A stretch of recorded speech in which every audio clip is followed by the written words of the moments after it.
Hello, ladies and gentlemen, and welcome to this week's episode of Alignment Shift, the ASMR version.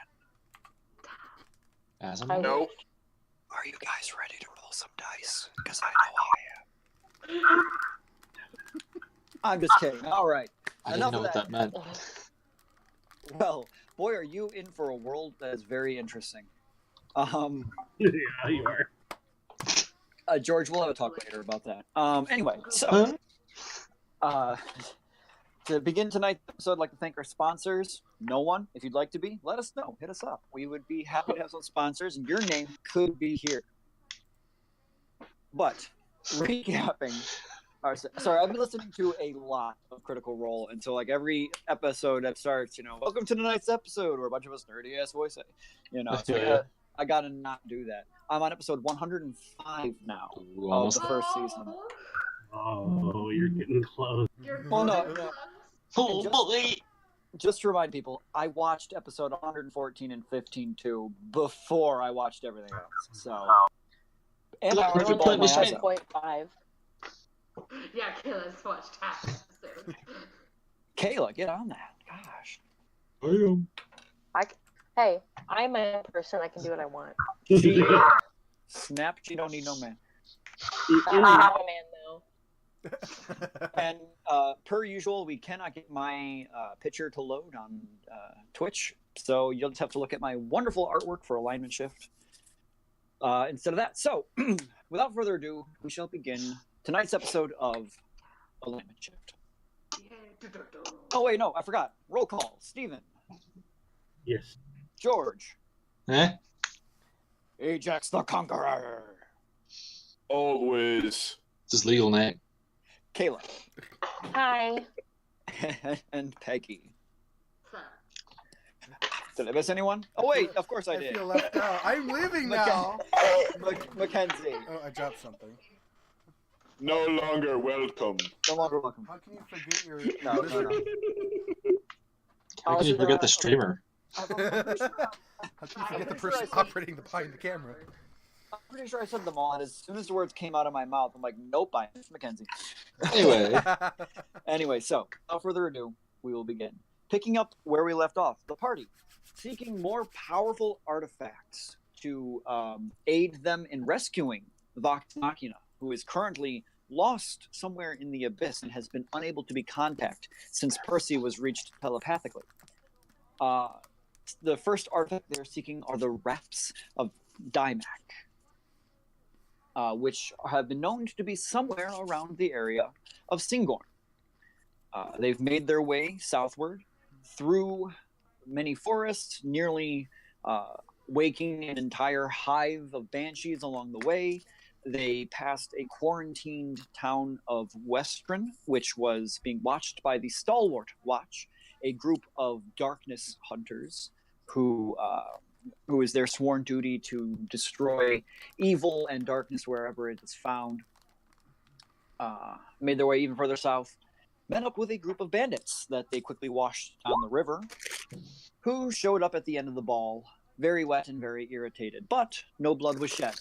And the bandits actually offered you to join their forces in helping bring back to power the new usurper, or the new, not usurper, but the wannabe usurper. The new usurper coming coming to soon. That'd be a great movie. Drassig, who has returned to Tal'Dorei after several generations of being exiled, and is attempting to reclaim his throne. You politely told them to take a long walk off a short pier again, and they seemingly obliged and left into the woods. They might know who I am. And they might have figured out a few things. Nevertheless, you continued unabated toward the Elven capital and stopped about a day's journey outside the city. It cresting on the horizon, you stopped at the Crescent Moon Inn, where it was discovered that the elves do harbor a little bit of racism toward half-elves, who are viewed as a more of just an embarrassment to the family and a blight to elves everywhere. And while they were still given food and given drink and given rooms to stay, they were not met with the same smile that Glaive was and Sapala was. So this led to tension. The following morning, Glaive, who had previously been cordial with the innkeeper, made his way downstairs before any of the other guests had awoken and attempted to politely show her that she was a bitch. No, politely showing her that she's a bitch. The conversation turning sour, he rushed toward her, but she misty-stepped out of the way and told him to leave. He attempted to cast Blight upon her antique, enchanted ironwood furnace that she uses for baking, which had little effect. But nevertheless, punched, I believe, or headbutted, I don't remember, a hole in the wall. It was a And punch. it was a punch. I punched a hole in the wall and decided to take his leave after shouting to everyone else in the inn that they were leaving. The party made their way outside, and that is where we left off. So, I also paid the elf 100 gold coins. yes. We begin tonight's episode as the party is gathering on the outskirts of the Crescent Moon Inn, and the brisk morning air, still winter outside, but you can see the sun cresting the mountains to the south, and this low dew across the ground. There's no snow in this region this far south at this time in particular, but all the blades of grass have this frosting on them, giving everything this enchanted look as the dew melts on the contact with the sun. What would you wish to do? I would Just saddle up. Glaive. Saddling up my horse. Hold on, Glaive. hold on. I'm changing my quality to 7 at 20p. There you go. I can see now. Glaive, what Well, was that? One day I'll understand these arcane terms. That is called a saddle, and this is me putting on the No, last. I'm talking about what you did in the inn. You challenged. You did not answer. I hop on my horse.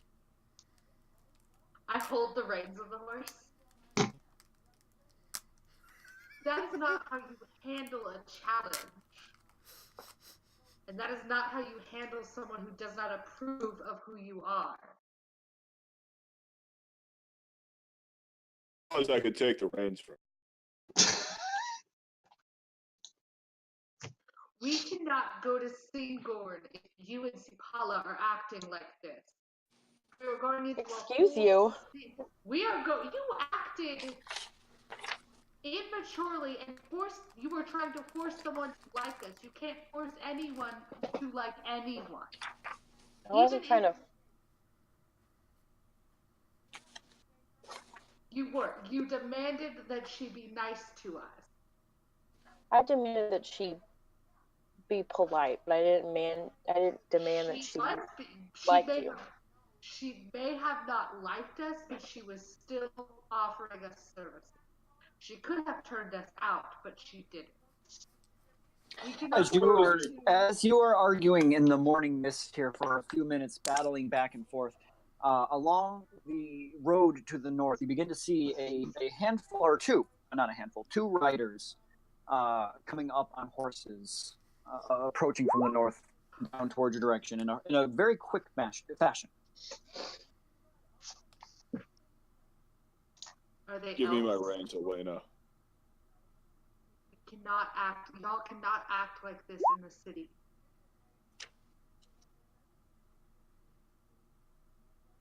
What are your parents famous for?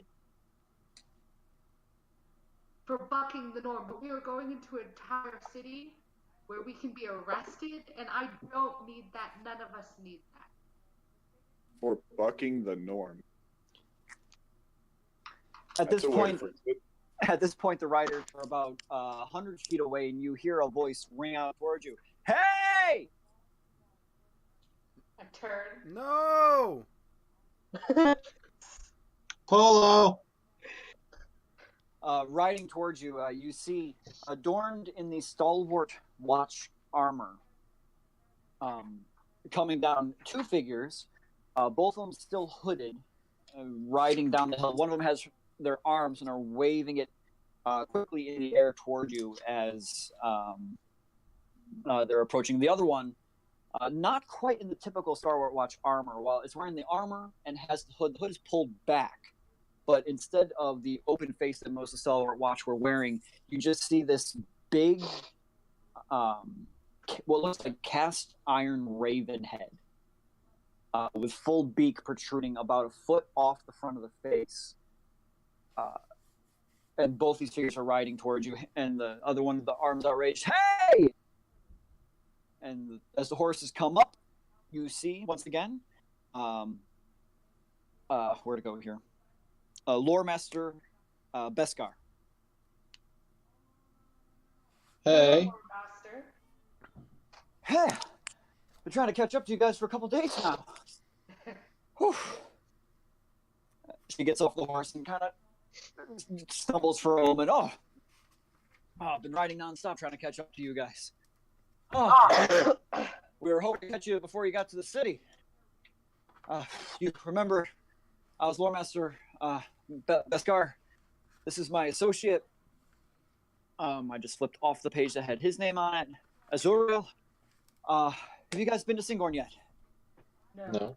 Look towards the city. Does it look like we have? Well, we've been just private. No, forgive me. I was talking to my captain, and we've been trying to actually get supplies from Singorn to aid us in Western, and have been unable to get really any wayward with the elves in here. They're set on letting us not get any help. So I remember that one of you said you were going to be going to Singorn. I was wondering if you guys had like connections here. He said it was a good idea to follow up on that and see if you guys were willing to aid the Stalwart Watch. We're in desperate need of medical supplies. We're running low on clean bandages. We did send shipments for Iman, but it's going to take time to get from there. If our stay at the inn has proven anything, it's not going to be easy. Sorry, I lost you there, Eldoris. I said, if our stay at the inn here has proven anything, it's that it's not going to be easy. We're going to. Well, I can see what we can do. I have connection. excellent. That's all I need is a foot in the door. We've got two members already inside the city. They've had absolutely no luck. So I was hoping to come down, meet with some officials or something, and see if we can get some form of medical aid to Western. Have you tried Kymel? Right, better luck there. Kymel is a den of that we'd rather avoid. It's closer.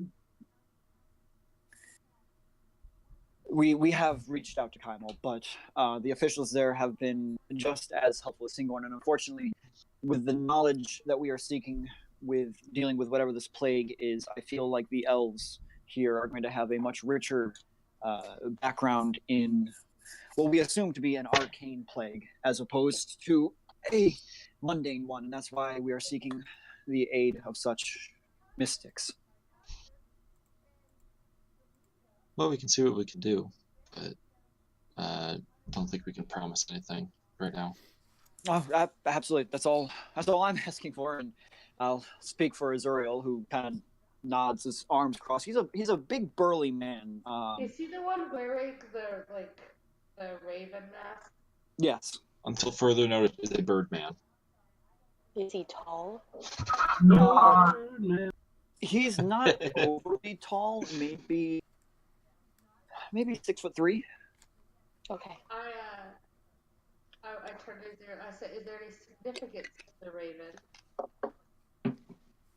She turns, looks at Dorian. He's It's a Birdman. he's a man of few words. Dorian is well, he's a healer, and he generally tends to our wounded that are not expected to make it. Oh. Makes things more comfortable for people who are beyond magical aid or mundane. And for those of us in the Stalwart Watch who are, we deal with vampires and undead, and there are certain ailments that can claim one's soul. So Dorian here is one of our members who, will make our passing quicker before such changes affect. Interesting.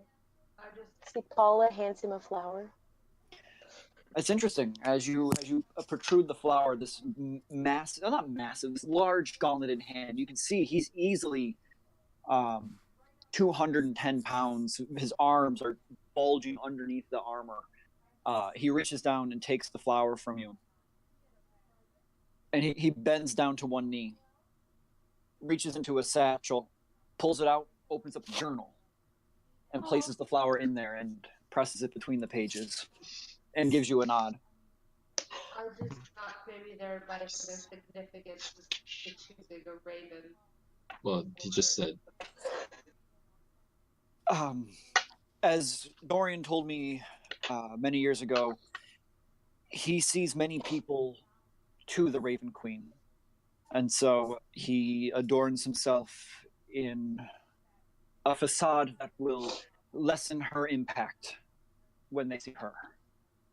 Also, I believe he stuffs the front of it with herbs and flowers to protect himself from some of the ailments. Interesting. But enough about us. We would like to, if it is him. all right with you, make haste towards Singorn, if you don't mind. Yes. Just be prepared that the elves are not kind to my What do you mean, you're kind? Aren't you an elf? I'm a half elf.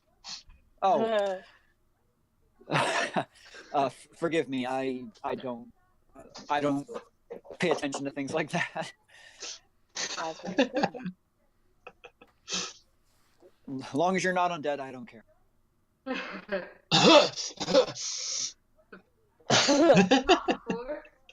You okay there? Yeah, fine. I'm sorry. I know I helped you guys for a couple hours, and I think I remember I spoke to Sapala, right? Yes. But I didn't get the rest of your names. At least I don't remember them. I have a pretty bad memory. What were your names again? I am Elena. Lena? Nice to meet you. Vale. Okay. Xavier. And you with the horns? Well, Dora's he's watching everybody introduce themselves, and he's shocked that Elena only says Elena. And he goes, "Oh, I'm." You're what? I am Loris. Oh, nice to meet you, old Doris. And you, sir. She points at Glaive. What's your name, Glaive? Oh, I cut out. Sorry. I am Glaive Van Alta. A pleasure, all of you. I know I introduced myself, but I am Lord Master Beskar. Well, since most of you give me first names, you can call me Laura. Laura? Yeah, Laura. Uh, And like I said, this is Dorian. He kind of nods, arms still crossed. Hasn't gone down from his... Sorry? His name is Dorian? Dorian Azuriel. Okay. I just keep thinking of Dorian Gray, but that's because I'm a nerd. Nerd. I'm gonna be naming one of my sons after Dorian Ooh, You have sons? someday. in the future. Someday. All right, let's mount up then. Yes. All right, so you all get on your horses and begin making your way down towards Singorn, yes? Yeah. Yeah. All right. What is the marching order? I believe Elena was going first. I'll go first. Elena, Johanna, come on, pretty mama. I'm gonna ride next to Vale, and, so she could grab the reins, so I could scout ahead. Okay. The usual plan. Okay, so we have Elena, then we Vale, have Xavier. Vale and Xavier together. Who's next? Uldoris will be behind the two of them. All right, and then behind Oldoris, I'm going to have Laura and Dorian are kind of keeping in the middle. So behind will be on Glaive and Sapala then? Yeah. Sure. All right. Wow. So in the... Did I miss someone? No, I was just saying. Well, it's just like, wow, he wants to ride with me. You're leading the way. As you're riding forward, you hear Laura just kind of talking to Dorian about the trip that they had, and she's just kind of... You can see she's got this fire in her, this want to see everything. As she goes by, she's just looking around the elven architecture of the inn as she goes by, and as you make your way closer towards Singorn, you begin to see more outcroppings of elven architecture. These large pillars in the middle of the trees that burn with this fire. As you walk by, she points out at one of them. She goes, "Oh, look at that! That's one of the sensors that Singorn uses to keep an eye on the forest to make sure that there's no malintending creatures getting close towards Singorn." The watch... they watch through these fires, and then they'll send brigades out to battle if there ever is a pack of wolves or something worse out there. She seems to be in awe of everything as you continue south. Xavier, perception check, and Elena, perception TSA. check. Right here.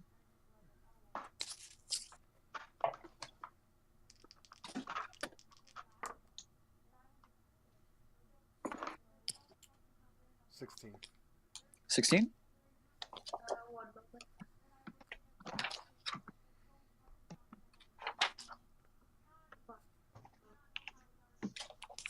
What were they? Were they crystal? Like, what were they? The watchtower thingies? Allow me to double check.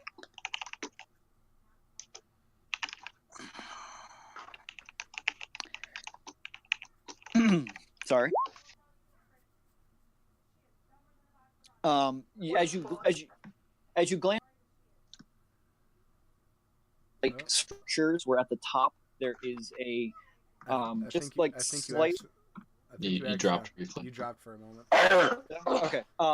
From this distance, what you can see, it looks like a jade tower that's covered in vines, and you just see a glow at the top. You would have to get closer to inspect what is causing the glow. Okay. You had a 16 for a beak, though. Yeah. Well, that's using mine. Okay. Flying high above, you see as you're coming down into this lowland, below the mountains, you can see, below the Stormcrest Mountains, you can see Singorn is nestled right where a river comes through and then to a mouth further down. The wetlands below, less swamp-like and more like an everglade, where all these wonderful pools and streams stretch endlessly around, with trees popping up. It looks almost completely overgrown, but as you look, you can see this symmetry to the pattern of the growing. That it almost looks like a well-maintained garden that spans almost endlessly across the horizon in front of you. That this forest has been purposefully designed and grown to be wild. And that's what you can see from Beak. The sun now rising high above the Stormcrest Hills to the east.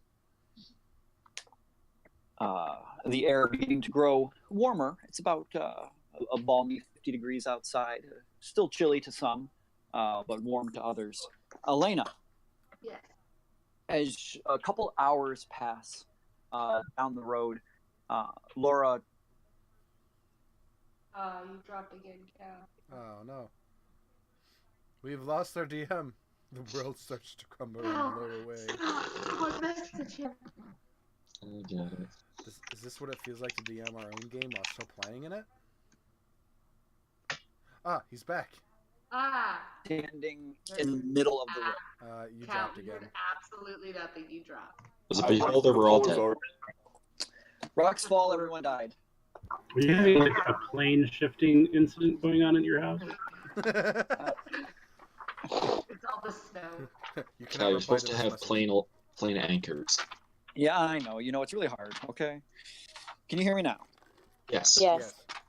In the middle of the road outside the guard post, you see a lone figure standing in front of everything, and right in the middle of the road. She's got what appears to be a staff in one hand, and she's just kind of leaning on it nonchalantly, almost lazily.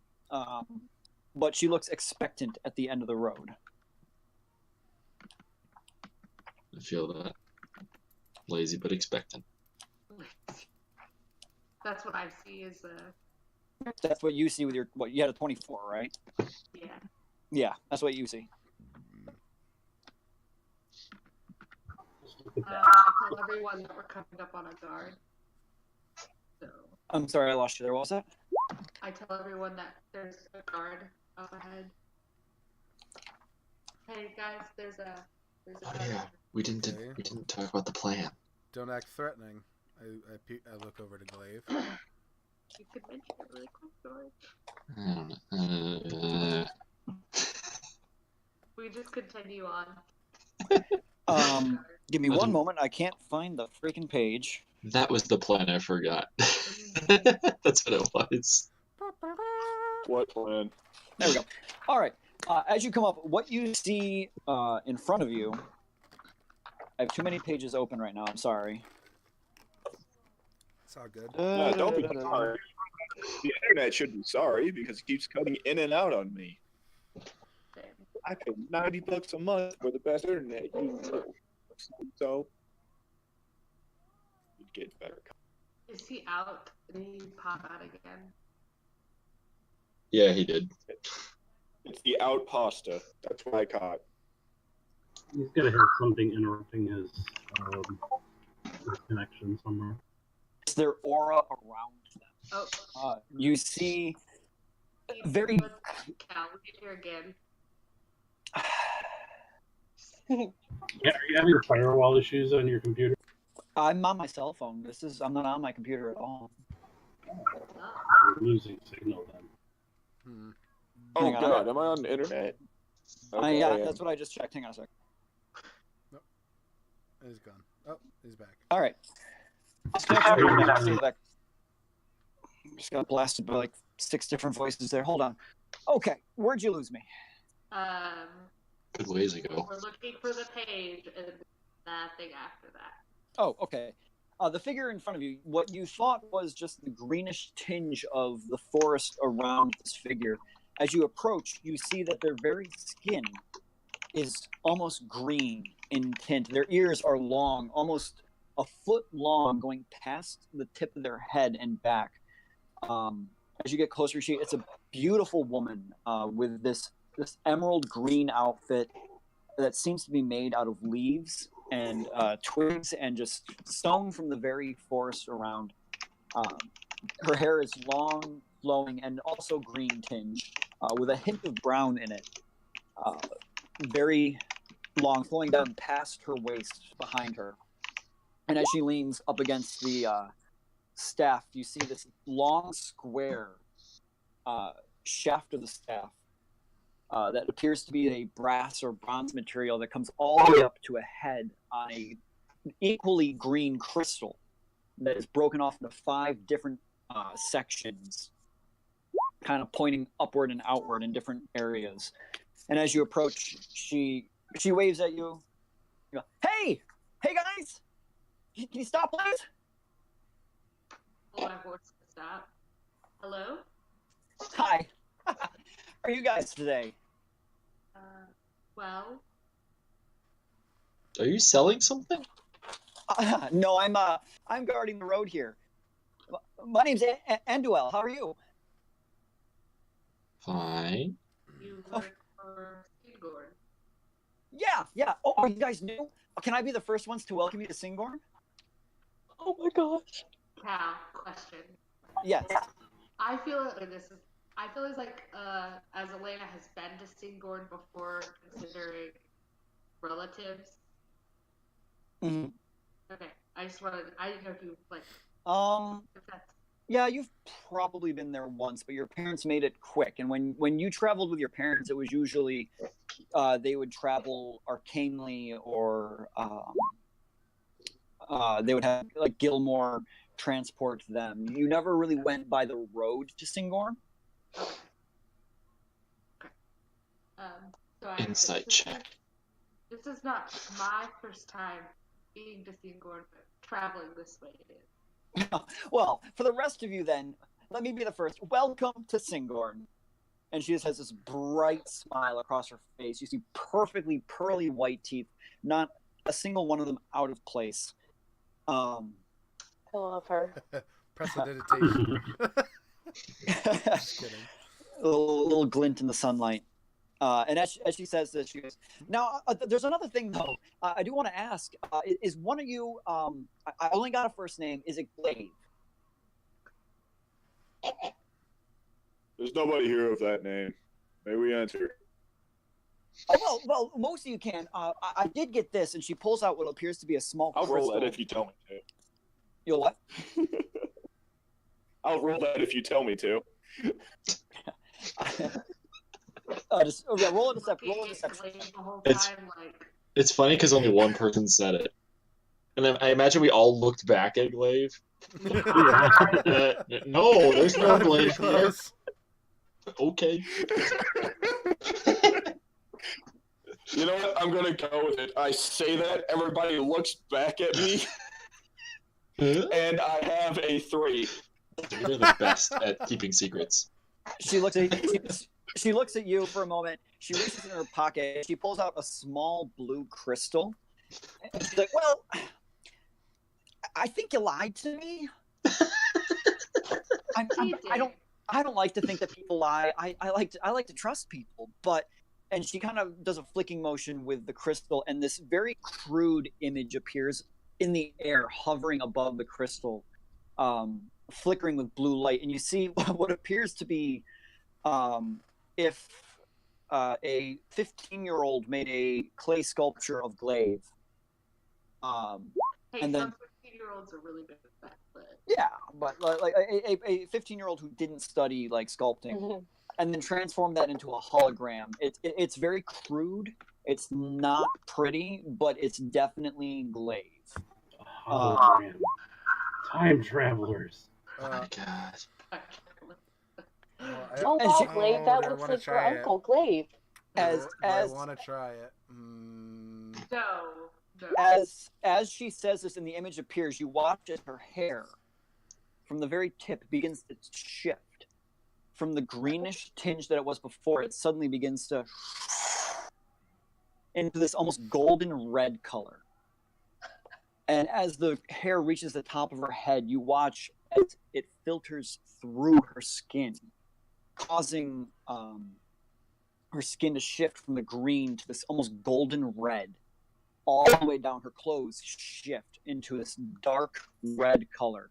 All the way down her face, as the color drains past her lips, changes from a smile to a frown. Yay. And I don't like being lied to. So, are you Glaive or not? Okay, I caught that question. I missed the last 10 minutes. Do I know Of what course she I am. is? Roll a. I see. I want to say roll an Arcana check. Yeah, roll an Arcana check. That one's cocked. That's still cocked. There. Well, I rolled a 4, but 17. Oh my God, with your still looking at her, she clearly has elven fey features and it is of some form of elvish descent. However, what specific title this is, you're not overly sure. Probably thinking more closer to Fae. Yeah, you could probably guess that she is. Your guess, being an arcane student, not knowing what the name is and specifics of the race, you estimate that this is a almost pure elf in a way, like very connected to the Feywild would be your guess.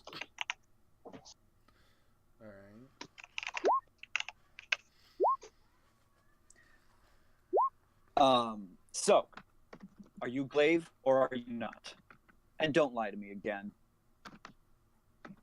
Of course I am. There's not many Goliaths that would come this way. And as you say that, a smile hits her face, and immediately she shifts back into green. Her smile, bright as the morning stars. It's morning stars. What? The morning sunshine. That's what I meant to say. The morning sunshine. Oh, good. Sorry about that. I just don't like it when people lie to me. We got a message earlier this morning, about an hour or two ago, that there was some trouble up north. I don't really care about that. I just want to make sure that you all have a good time in Singorn. I was requested to bring you in for questioning, reprimandation, all that. I don't really, I don't want to see you put in prison or anything. So if you just want to come with me, we'll take you in. And you can, we'll talk about like community service or something like that, so you don't have to be in prison for, I think they said like 50 years or something like that. Oh my God. That's a minimum sentence. No, don't worry, it's a minimum sentence. I mean, for elves, a 50-year sentence isn't that long in the long run. I know for the rest of the people, it sucks. So that's why I want everyone to be happy. We'll talk about maybe we can get you, some community service hours or something. You can help out around the city. We'll get you out in, just a couple weeks. Unfortunately, we do not have a couple of weeks. Oh no! I'm sorry, not you guys. No, you're all fine. No, you're fine. It's just the guy named Blake. We just need him. It still affects us in a way, because he is a part of our party. So I'm sorry about that, but from what I understand, he attempted to assault someone. He damaged an antique. What was it? It was an ironwood furnace, and those are very expensive. They were talking about like a $50,000 fine, or 50,000 gold fine. I don't have that kind of gold. I doubt most travelers do.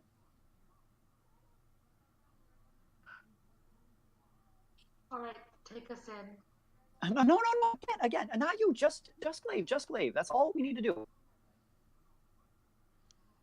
Glaive, are you going to go?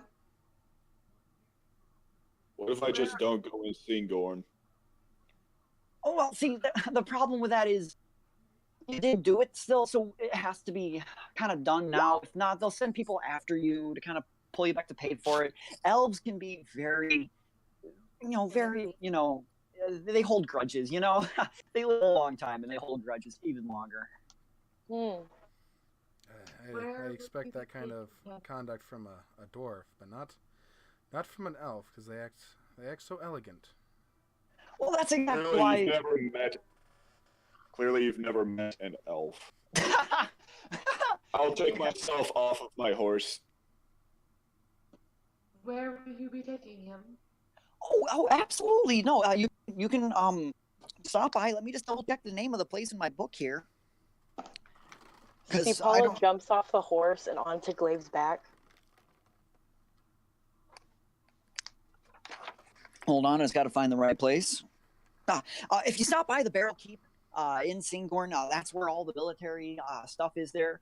We'll probably have them, I don't know, you like fighting, Glaive? No? Okay. Well, you're going to have to be very careful with that question.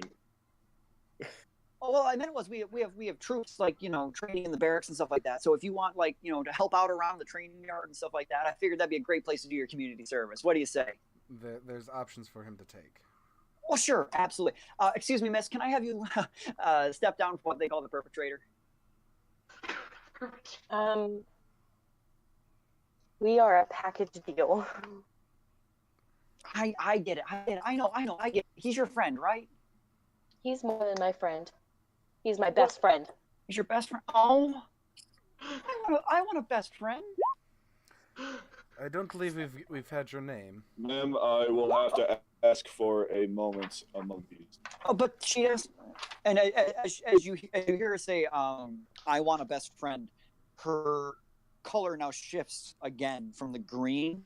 And this time, almost all the color drains from her. You see her turn almost pasty white. The tip of her hair turning deep blue. Her clothes shift into this dark blue color, and you see her almost begin to start crying. I want a best friend. Has that happened? I'll be your best friend. Beak appears on her head. As soon as the bird appears on her head, the color immediately shifts back to the green. She just lets out a squeak of joy. Elena's on her shoulder. This is my familiar. He loves to be scratched right behind the ear there. I love him. Dana goes over there and is like, what about me? You want to be my best friend too? She like shakes her head. Oh, yes. What was your name? Her name is Thana. Oh, hi, Thana. She's my animal companion. She's related. Hi. She just keeps petting it and she's like, yeah, you two have your moment. You guys talk. Hi, Thana. Hi. Beak just on her head still just takes his wings and kind of bats her head with his wings. And by the way, whoever said she didn't give her name, she did give her name, by the way. Oh, I didn't hear it. Her name was Ananduel. Ananduel. Let me write that out for you. We distracted her with birds. Okay, Glade, do your thing. I would like it to be known that I was whispering to Sapala something the entire time, and that is in Messenger between Cal and Sapala. Okay. Oh, okay. I just saw it. Very good.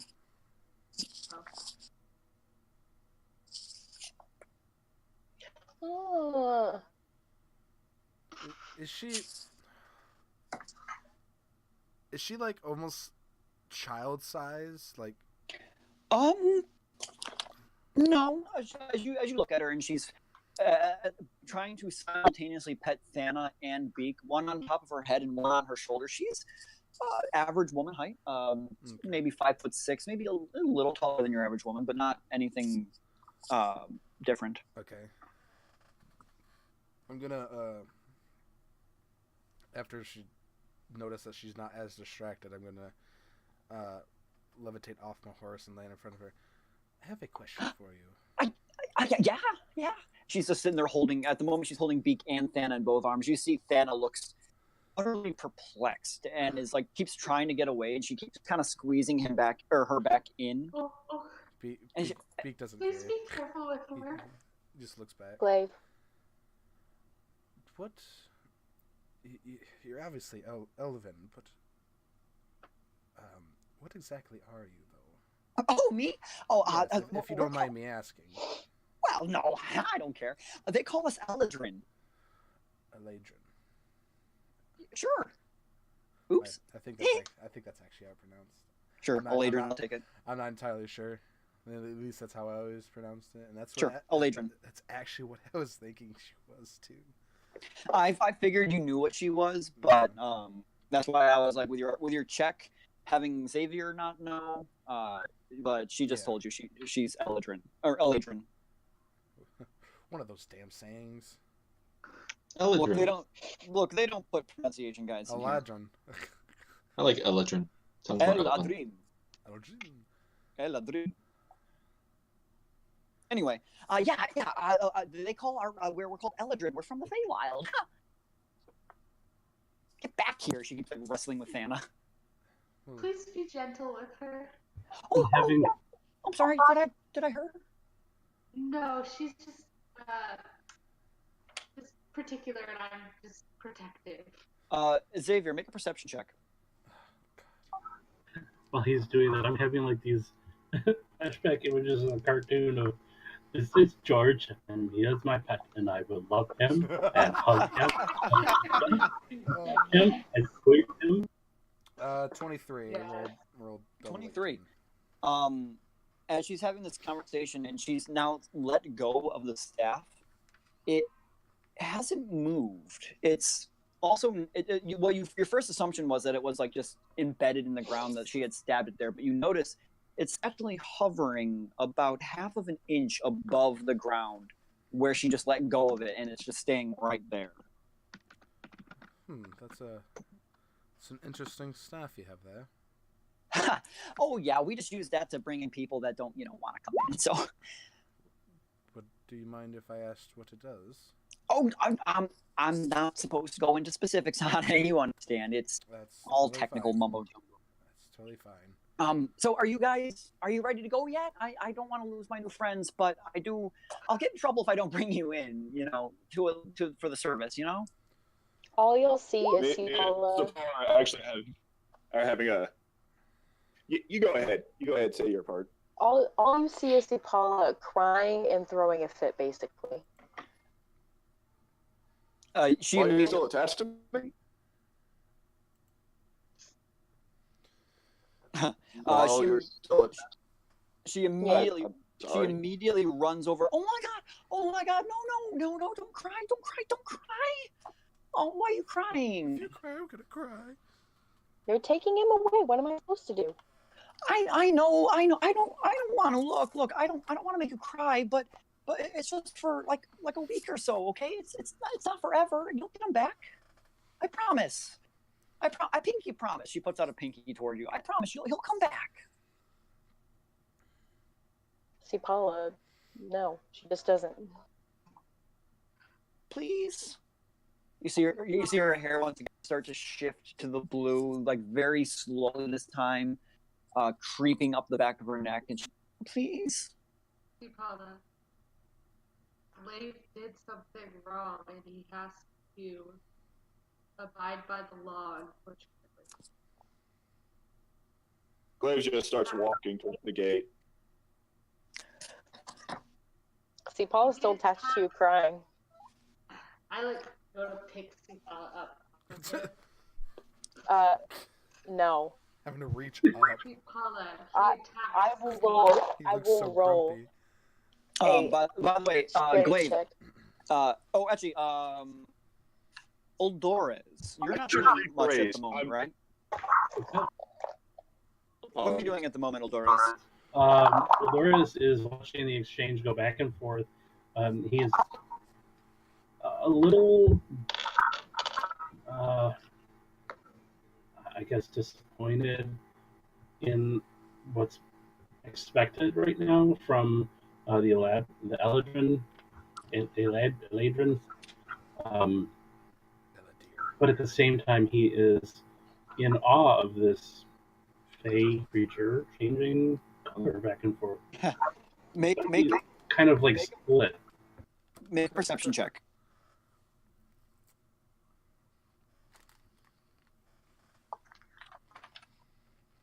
Ooh, that's good. That's good. I got perception What'd you get? 17. Ooh. Good. As this exchange is going on back and forth, you hear the very faintest rustle in the bushes around you, and as you glance over, you briefly see another figure in similar green attire, carrying another one of those staves that is crouched in the bushes to the left. And then as you're standing there, you look over at him, you're like, huh. There's another one to your right.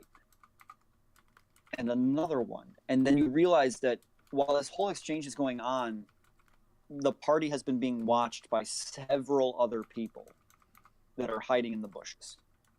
He goes to like scratch his ear, and under his breath, we are surrounded.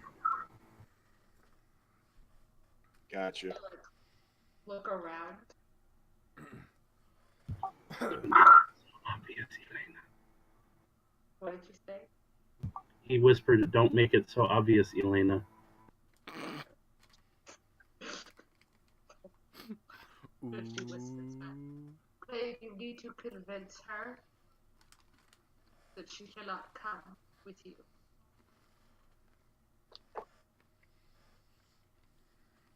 I have to convince who of what now? Sorry, I cut it really hard at there. You need to convince Kala that she cannot come with you. Obviously, what you did upset her more.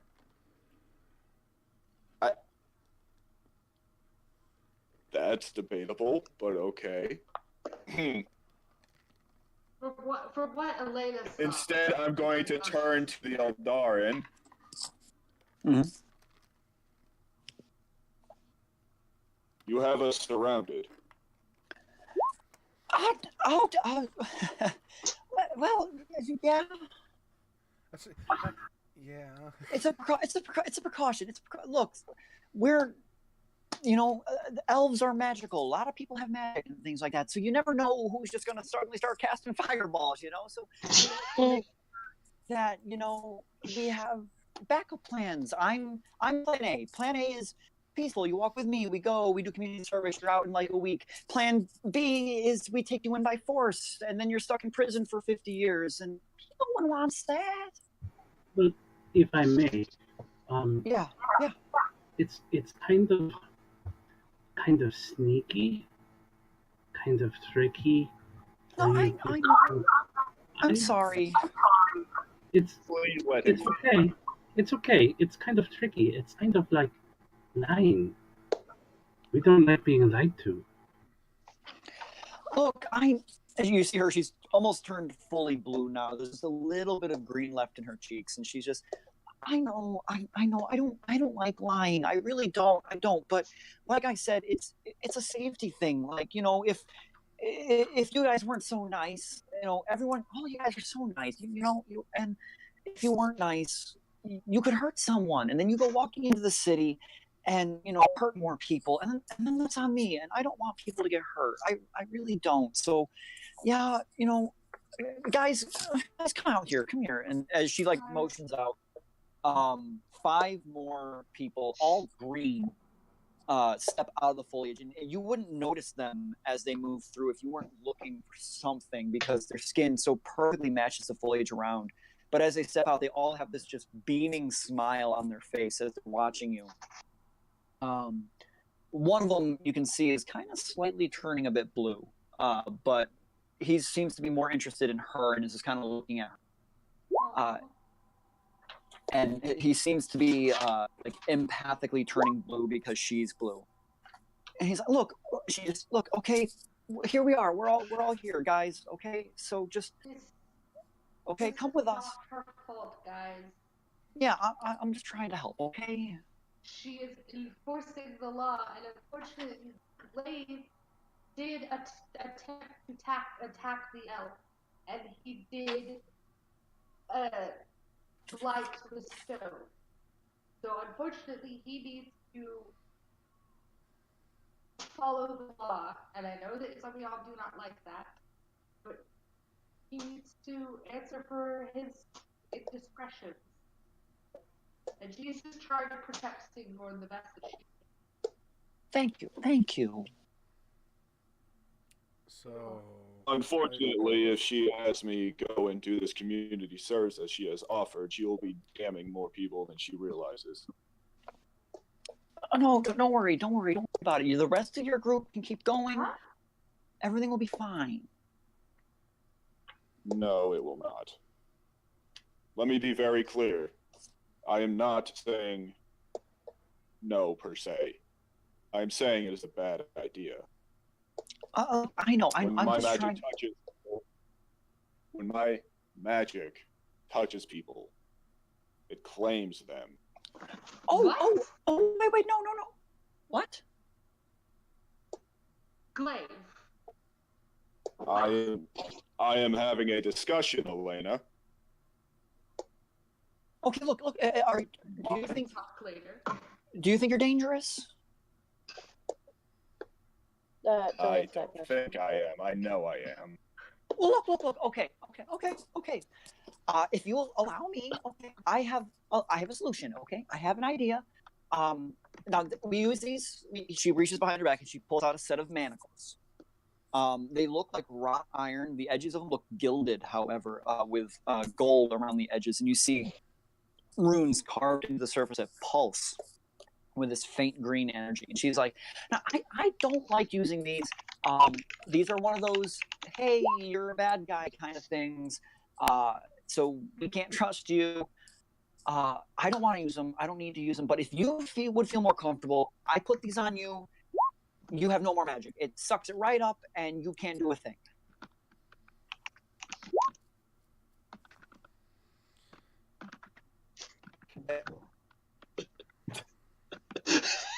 I want to hit you, George. Why? I am not wearing this. Okay, like I said, it's your choice. It's your choice. But just so you know, I mean, we can put you in a cell that has a similar enchantment on it. We can do all kinds of things to make sure that you don't hurt anyone. Okay? I do have a suggestion. Sure. I'm open to suggestions. I mean, it's not my decision to make, but I'm open to put passing them on other people. As you can see, our druid friend here is quite attached to him. Yeah, I do see.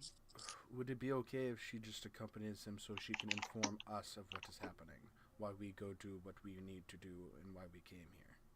Oh no, unfortunately, I understand. I get it. It's great, but it's kind of one of those things where I'll get in trouble, and I already get in a lot of trouble. I'm too nice to people. Then tell your superior that she is a representative of our group. That she is there to observe and to keep him in check. I'll tell you what. I'll take him in, and you guys can come on down to the ward, and then you can check up on him. But I can't. I'm sorry.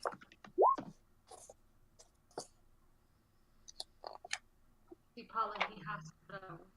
We are wasting time here.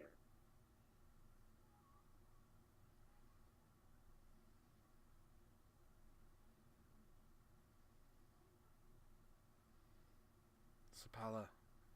Hey, Hold on, I'm thinking. Sapala, remember the discussion we've had last night?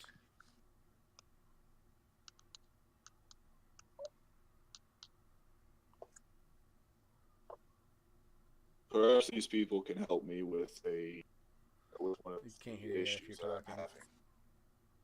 Yeah, hey, you're not going to be like a prisoner. Like I said, it's community service. You'll come down, you'll bunk with us. You'll have your own little room. It's not a cell or anything. You won't be locked in.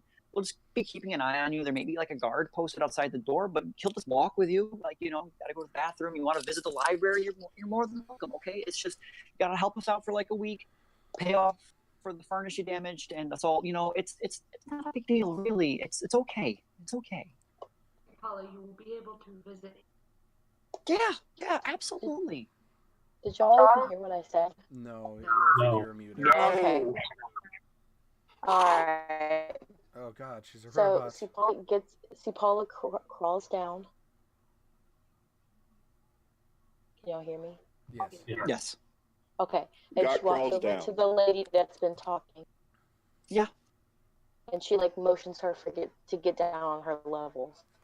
She gets down not even on. She takes two knees and is all the way down onto the ground right in front of you.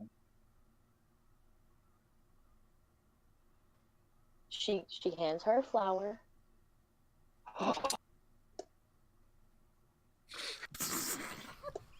Stop, Glaive.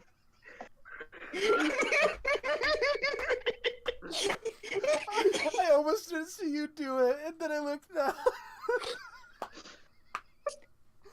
You Handed her a flower, Caleb. Yeah. I just totally imagined Sapala Mute yourself. with a knife out. You handed her a flower. Yeah. And then what do you do? Oh my god.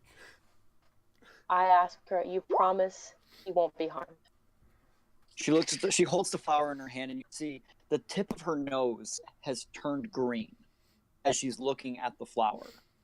But the rest of her is still blue, and she looks up at you with these big, light blue eyes that just pierce right into you. You see tears welling up in them, and she just, I promise. You promise you'll give him back? You have my word. You promise I can see him anytime I want? Anytime. If you're lying to me, I'm not. you better not be. She hands her the flower and then goes and sits with Xavier on his horse. Bruce wants the insight check. Sure, roll an insight check. It's an extra 20. It's a natural 20. For what you can tell and what she's saying, she firmly believes everything she's saying. Guys, I think this is the right thing to do. May not be smart, but it may not be smart, but this is the right thing to do. Oh, see, Paula gives Glaive one last hug. Hugs thigh. Wait, As she's sitting on the ground in flower, you see the green slowly creeping over her face from the nose backward, back down her hair, and she's just like, okay, yeah. So are you ready? You ready to go? I'm gonna walk up to her and, motion beak back to my hand. He jumps over. I do reach like up. a cooing noise for Santa to come back. I reach Hey. up. I reach up just under his wing and pluck a feather, and I hand it to Anadul. I'm not gonna do that to Santa because it would hurt her. For me? Absolutely. To remember your new best friend. She looks at the feather, and what little green had moved through her face faster than you'd seen any of the emotions switch in her before. It just suddenly everything turns green, and she just screamed, "You guys are the best!" We apologize for being so difficult. No, I get it. I'm sorry too. I'm sorry. I know it stinks. I'm doing my job. They have us do this job because we're so good at helping with people and things like that. So I don't like my job, but I'm good at it. So thank you guys and thank you. And she goes over to Glaive and she's like, and thank you for not attacking us and trying to murder us like the last 15 have. So yeah, you're like the first one I've ever had that actually good. She might be on our way then. He's actually quite mild-tempered. Aww. If you believe that. Well, yeah. So we're gonna take in the guard barracks here, and then we're gonna transfer you to the city. So yeah, come with us. Where? Never mind. What? The question left my mind. Oh, that happens to me all the time. I love her. Okay, guys. Well, so you come with us, and the other five guys start kind of not surrounding Glaive, but just kind of walk up the side and start ushering you toward the guard barracks, and you go with them. I look at the one guy that was subconsciously turning blue along with her, and I just nod my head at him. He's bright green right now, like any of the hints of the blue that were there before. And you can see even in physical exchange, his eyes still have not left her. And he's just smiling from ear to ear as he watches her. And they take you, Glaive. Do you resist at all? Or have any last things to say? We can't hear you, Glaive. I put my thing on mute so I wouldn't interrupt people while they were talking. As long as none of them touch me, I will not act violently. Yeah, As for any last moves to other people, yeah, and take as off you my go, earring. sorry. I take off my earring and I stuff it in my bag of gold. and I toss it to Vale. Okay. You remember Okay. what we talked about, right? My Yeah. powers. Yeah. Oh yeah. I need you to fill them in since I won't be able to. Okay. And then there's just a smile on Glaz's lips. Have fun. Xavier quickly pulls out his notebook and quickly writes down, Ladrin can't hide emotions. And then I go all with right. him. So yeah, and none of them do touch you. None of them like grab you by the arm. In fact, one of the guys runs forward and like holds the door open for you. Big bright smile and like almost like a bow as he like opens the door in front of you. You're brought in, and the door closes, and that's the last the party sees of Glaive. Oh For my this god. moment. Ever. JK, you gave away a party member. Good job, guys. It's He like was just sold into elven slavery. It's like the Cannibal Quest from Fallout New Vegas. I even got money for it. So as you're sitting there in silence, kind of still looking at the doorway for a moment, you hear behind you. What just happened? That's what I was gonna say. I had the Glaive there. Did not appreciate Turning off the mic so I don't. how much that how Valen I was treated at the end. And so he did. Quick some summary: things. elves don't like half elves, and Glaive wasn't putting up with their shit. Oh. Ha! Oh, I see that pitch right. Carry on now. Are they human, or is at least the one that talks? Laura looks human. As you look her over, you don't see any pointy ears, any tinge of green skin or anything that would allude to her being a half elf or a half orc or anything. But for the most part, she looks human. Dorian, you don't know. With his size and this massive helmet he has on, you're not sure what race he could be. I don't even care about him. I stay away from him. Okay. I just want to let everybody know. See, Paula is riding with Xavier, and she is the most depressed you have ever seen her. Oh. More depressed than the mushroom people? More depressed than the mushroom people. Oh gosh. Well, tonight was a blast. We gave away one party member. We completely crushed the spirit of another. Oh, Right. you have already done that before. Vale still has no idea what just happened. Except for the Glaive threw you under the bus. Oh, that was the only part I understood. Just watch the playback. Just watch the playback. So carry on. Yeah, shall we? So slowly you begin to make yourself down the glades toward the capital of Singorn, and you round the corner. Excuse me.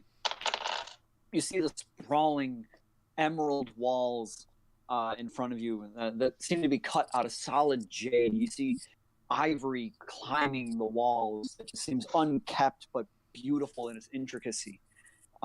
Massive towers and spires stand over the 40-foot wall, dwarfed by the Summercrest Mountains. Was that right?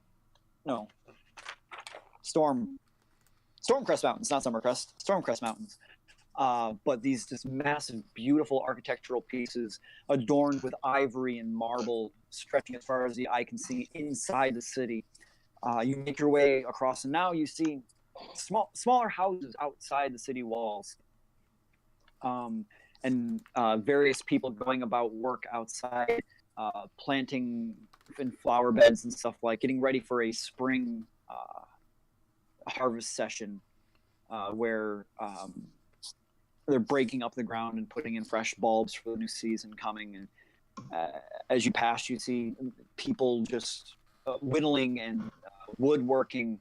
One woman is sitting outside. There's a tree in the ground, and she has her hands around it, and you can hear her singing to the tree. And as she sings, her hands move with the tree, and you watch it bend and twist into shape as she sings to this tree. and it begins to grow and grow until it's eventually the size that a regular tree would have taken 10 years to get to the size, but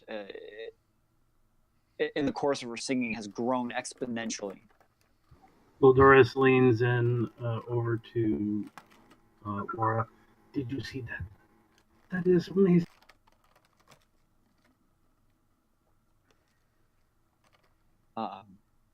Coming through the small area, you eventually make it. Now I remember the question I was going to ask her.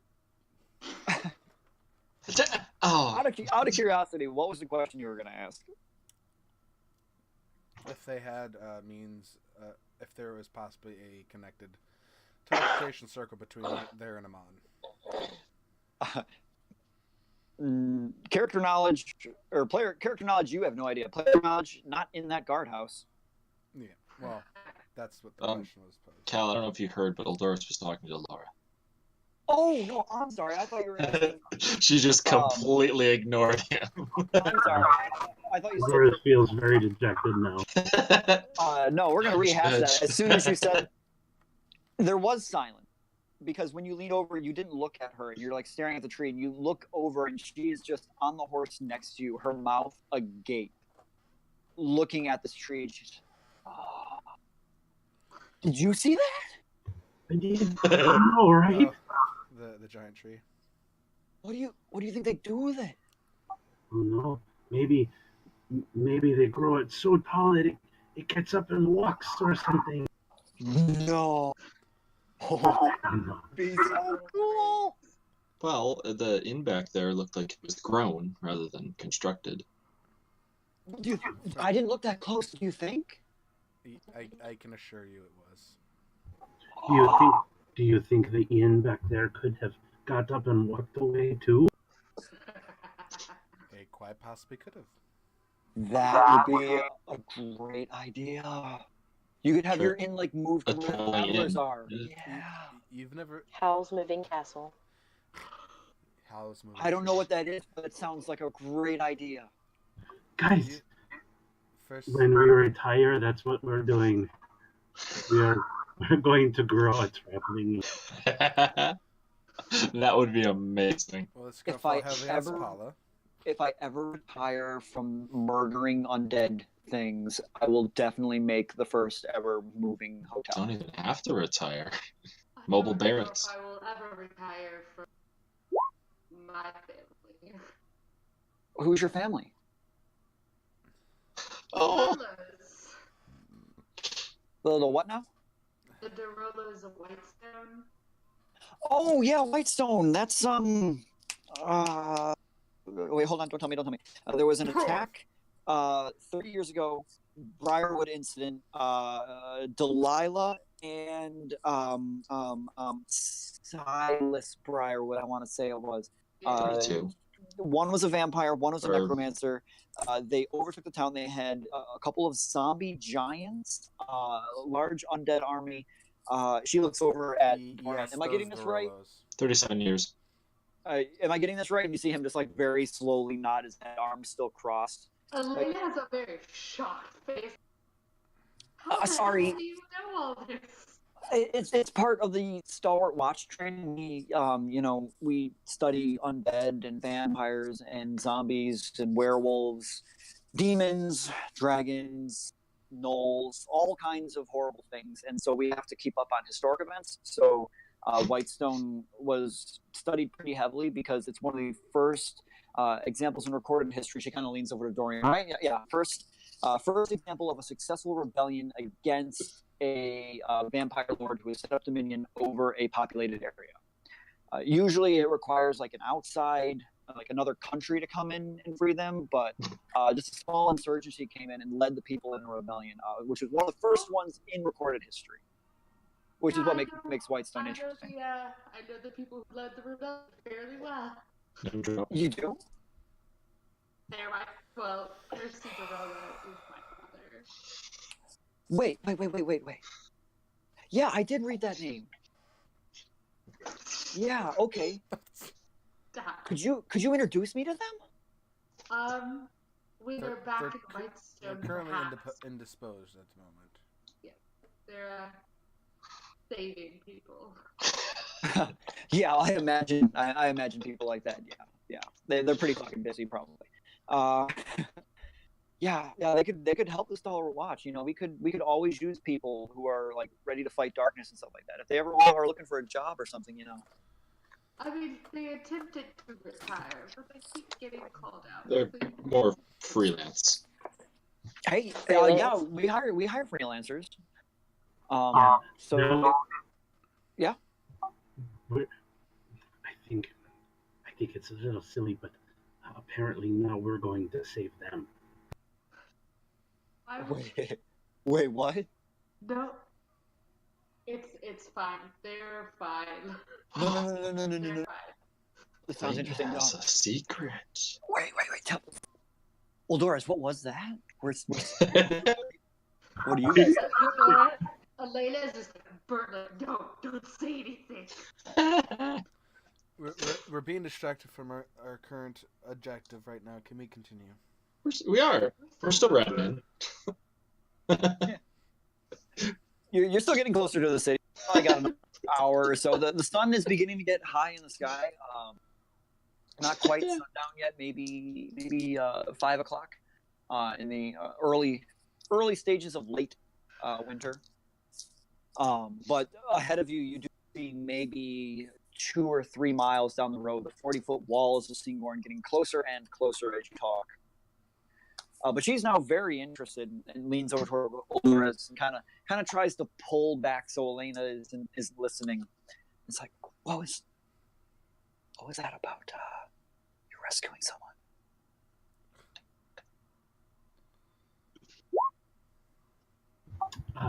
Well, yes. I mean, Elena was saying that they tried to retire, but they're always so busy. We always get called in to do things and help people and fix things. And apparently, now it's our turn. We have to go and find them and fix them. No, find them, help them. Are you guys on it? Of course we are. I think it's silly, but adventure, it's a thing, I guess. Dorian, can you why don't you go take point for a minute or two, okay? Dorian, you hear this? Just staring at you, Boris. I was waiting for. Sorry. You hear this like grunt from under the helmet. It's like metallic echoing inside the helmet, just. And the horse like rides up right next to Elena at the front of the party. She leans over to you, Oldor, and she's like, "Can I be honest? Have you been lying this whole time? Are you somebody? Are you a? No, God, no. You okay? God, I was just gonna say I fucking hate the Stalwart Watch. I never wanted to be one of these guys. I was adopted by the fucking captain of the guard. I've been in this my whole life. You know what? I've always wanted to adventure. I've always wanted to go out, save people, find some treasure, slay a dragon. I don't want to spend my hours reading books on how to stab a vampire. Oh, And that. I don't know how to stab a vampire. It's easy. You pick up a stick and you stab it. They have chapters devoted to technique on stabbing a vampire. It's not hard. I can do it in my sleep. Wait, do you have any books with you? Do I have any books? No, I don't have books. Oh, Not on me, but they're back in my camp. maybe when we come back through, I can borrow some and read them. Are you looking to slay some vampire? Well, I mean, I know some vampires, and they're okay. They're nice. We helped them. I know, strange. You see her suddenly get very confused. Now you sound like the crazy one, Gildor. One of us. One of us. Let me tell you, I think this has been such a great conversation. The others, they're crazy. And you're like the most normal person I've ever met. And I love this conversation. I finally am connecting to somebody interesting in me. Wow, Eudorus. Now we know how you really feel.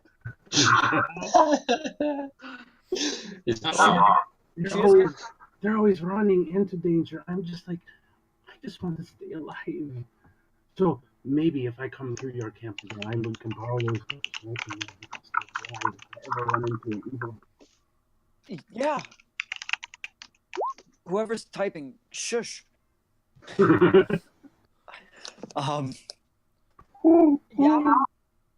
Okay, a lot of what you just said didn't make a lot of sense. But okay. Friendly vampires. Sure. Okay. And she just kind of like starts like riding a little bit farther ahead. He immediately looks very like pensive, and he's doing that thing where like he takes his hands and he's like patting like his fingertips against each other, and just kind of looks down at the horse that he's riding on. Oh, I think I scared her. All right. So the couple hours pass a little bit quieter this time as Elena, you're right next to Dorian, who's Yeah. was great. closing next to you. Thana's sitting on the horn of the saddle. I'm just like eyeballing Dorian, like, what's up? Like, hi. Thana the Reagan Queen. You said that? Yeah. He glances over at you, and you look into the eye sockets, and you just see this metal mesh, and you cannot see any eyes or light or anything inside the helmet. He looks at you for a solid couple seconds, and then lifts a gauntleted fist next to you, and then very slowly extends a thumb into a thumbs up.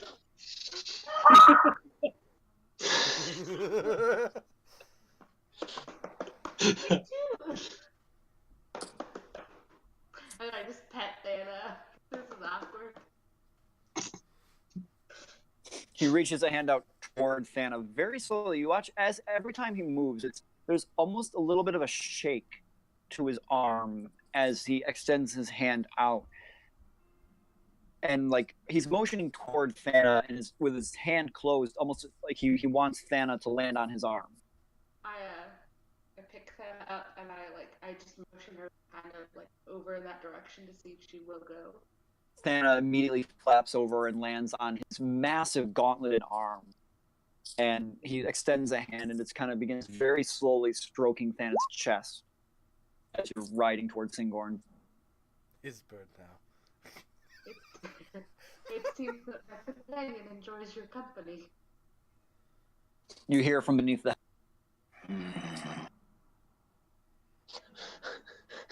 Same.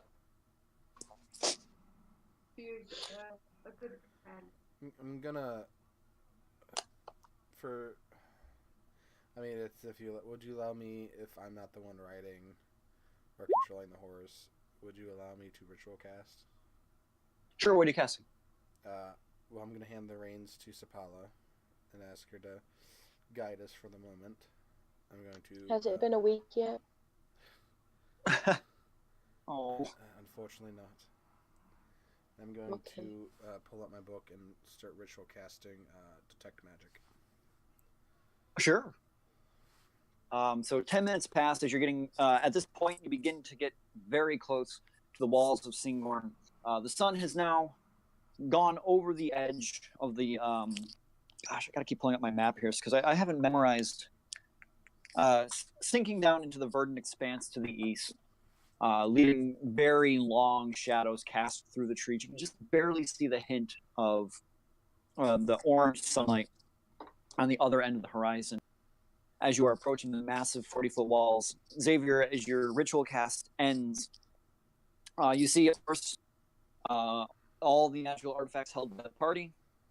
And you do see that Laura has emanating an enchantment from her sword, and as does Dorian, and Dorian's helmet is also emanating light. Can I discern if I look closer at the helmet and discern what type of magic this comes from? Yes. I know you just love when I do this.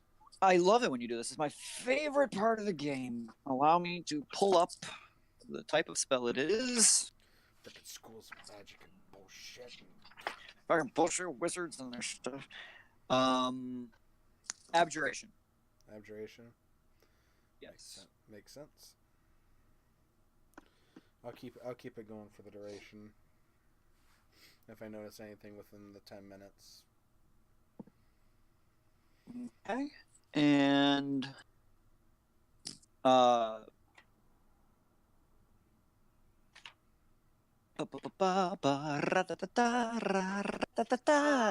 checking what type of magic stuff is. But, Yeah, that's all you see. Wrong Oh, that- world. Yeah. Great song, All right. but wrong world. What, Flight of the Valkyries?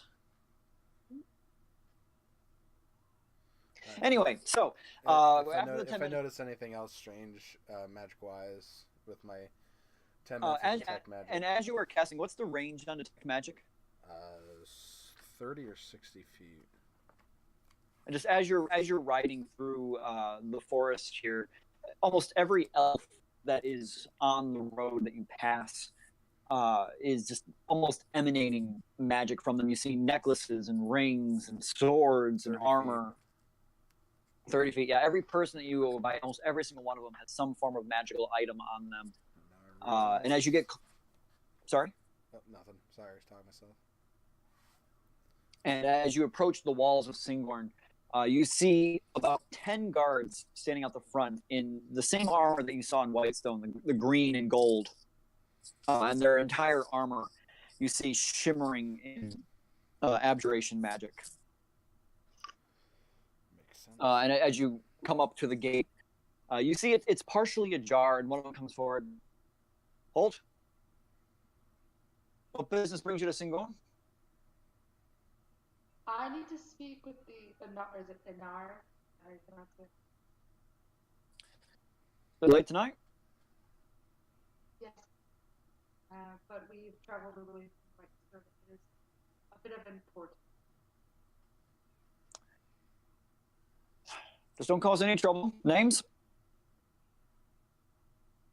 Elena Dorello. You? You see Dorian just kind of grunt, and Laura comes forward. Sorry, he's mute. His name's Dorian. I'm Laura. Right, mute. You there? In the blue. Both me and Vale both look. Yeah, right. Just gonna point at each other. Vale. Both of you. Vale. Xavier. Xavier. And you behind him. You mute too? That'd be Doris. Oh, no. Oh, never mind. Forgot Spala's with me. Paula. And I heard you say Eldoris. Yes, that is me. Well. Welcome to Singorn. I hope you enjoy your stay. That's an appropriately warm welcome. Does he hope we enjoy our stay? Are you actually rolling an No. check? Because if you get a 2, you'll.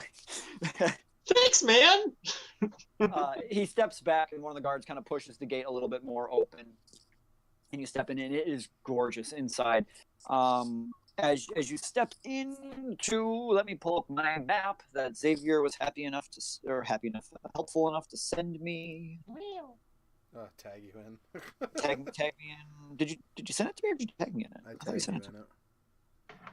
Oh, I know I saved it. Same diff. So very much the point of me tagging you in is like, hey, we're going there soon. Do you want this? Yeah. No. Love how he comments, yoink. As you come in and the gate opens, you see before you just this. If the forest outside looked wild and unkept, and yet at the same time a method to the asymmetry, as you step in, you see this perfectly symmetrical forest in front of you, where you expected to come into the other side and see buildings. The first thing that comes to you is just this winding path of trees and stone that appear to be just in various paths. And as you walk forward, you kind of realize some of the paths conjoin to themselves and conjoin to others. And you realize that you're walking through the center of an elaborate labyrinth on this side of Singorn. You have make a history check. I'm good at those.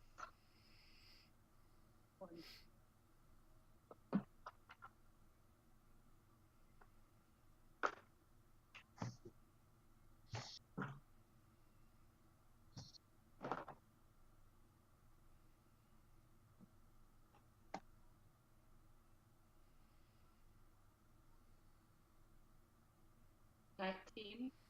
19. This section of the city that you've walked into is known as the Reverie Walks. It is an entire section of the city that is just a massive labyrinth that the elves use. It's like a massive park that elves use to meditate, to go through. And as you're walking by, you just see many people going by in various levels of aristocratic attire, commoner clothing, armor, just kind of walking around with this dazed look on their face as they are moving through the trees and meditating themselves, hands clasped in front of them, some just walking straight. You know, a history check that some people walk here for years, uninterrupted. There's even a legend of an elven monk who has been walking in these woods for 500 years, seeking answers to a question that even the gods do not know an answer to. And as you walk, you begin to pass small buildings along the path, little houses and small shops that line the center alley that leads deeper into the city with a labyrinth surrounding exterior of it.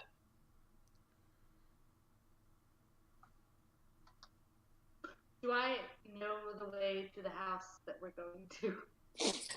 You do not.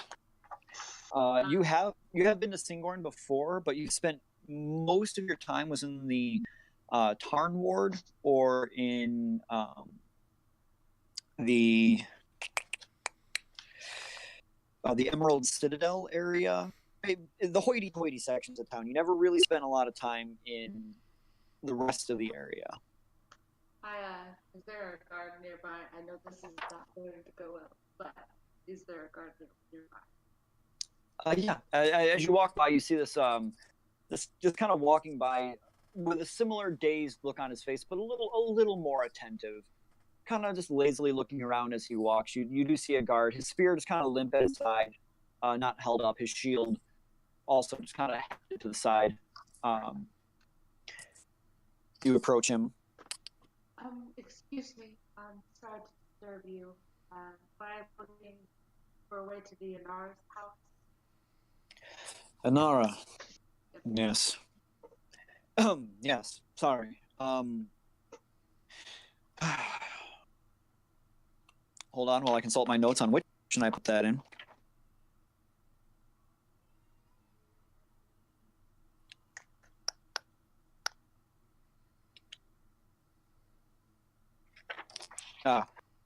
Are you looking for Lord Anara? Is that who?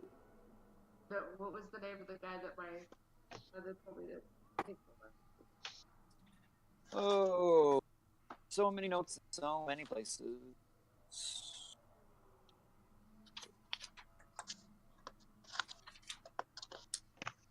I just forgot the Anara thing. Yes, Anara was it. You're looking for Lord Anara's. That would be in the memory wall. Thank you. Do I know the direction? From where you currently are, you do not. And how do we get that ward? You see him sigh for a moment, just continue to sigh. Out of the labyrinth. You're going to be in the Tarn Ward. Thought you're going to be shopping across the river to the east. Keep heading north from that section. You'll end up in the memory ward. Thank you. Good day. begins walking again. You hear him kind of just like humming under his breath a light melody, very slow tune. I'm gonna find a different guard. As Elena leads you south for about 5 minutes, another guard kind of walks by, looks off duty, just kind of walking around. Excuse me, sir. Yes.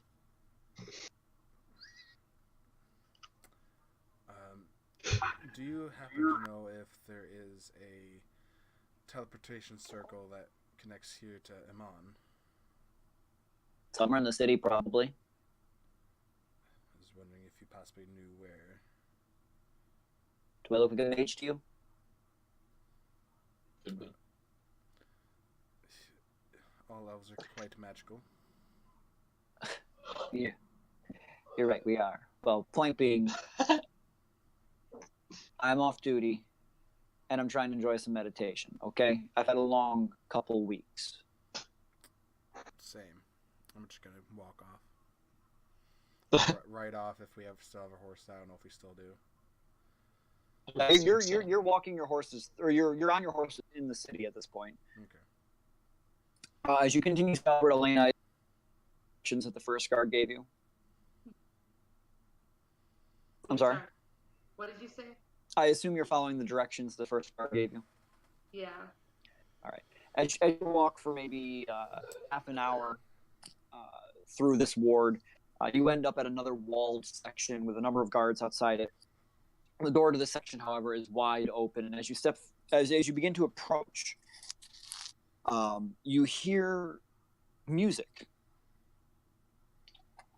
Let me make sure I'm reading this right.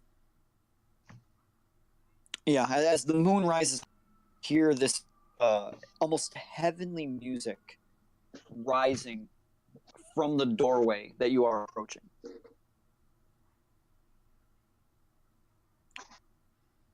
Is it like some kind of celebration going on, or?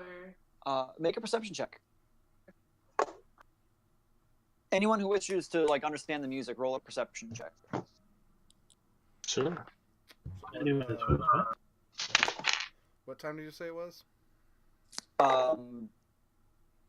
8 o'clock? 23. 23. 22. 22.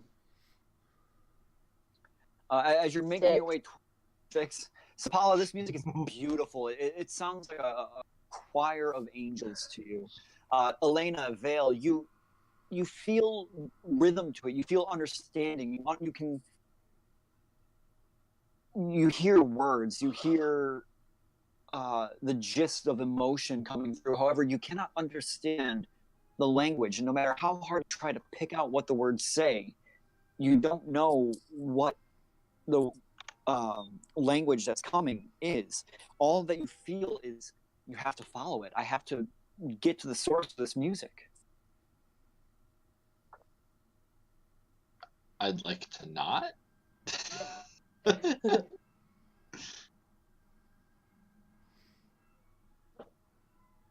Okay. Is it resistible or? Yeah, no, you can absolutely. Okay. It's the feeling you get from the music. Like, when you hear that song that makes you tap your toes, this one's like, man, what's over there? I just kind of want to go. It's an elven drug den. They use music. You're continuing on? Yeah. All right. As everyone makes your way through, the mood shifts where the ward you were in before was this somber, quiet place of meditation with the lights that were very dim. As the sky had turned dark, the lanterns were lit in the city with the same flames before that were invisible but still casting light. They were dim in the ward before. As you come through this archway and into the music swells around you, and you're overcome by just how loud and overwhelming it is, and the lights are just blaringly bright. You see before you a massive dock with hundreds of people moving here and there selling wares, and you now see that outside of each business you see elven, for lack of a better term, bards standing in front of the businesses, and they're all singing into the air, and that's the source of this music. You hear them ushering people, and every once in a while someone will hear a melody and start following it and end up at one of these stalls and begin entering the front of it. The music that you're hearing drawing people into businesses. Where most cities have business during the day, Singborn's business at night is almost a performance. It's a musical cacophony of all these interchangeable melodies, none of them the same, but all of them in perfect harmony with each other. I don't like it.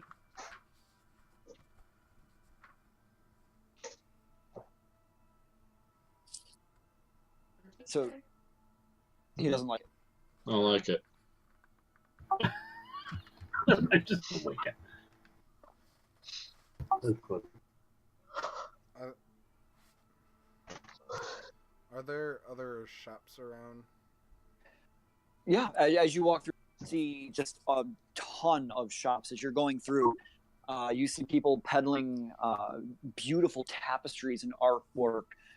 You pass a woodworking shop where someone has completely carved statues of people, and you see like just large trunks of a tree, and an elven gentleman walks up and like slaps down some platinum, and the person comes up, presses their hand to the wood, and it begins to morph and form under their hand and shifts into that person's shape, making a perfect statue of the man that had just paid for one.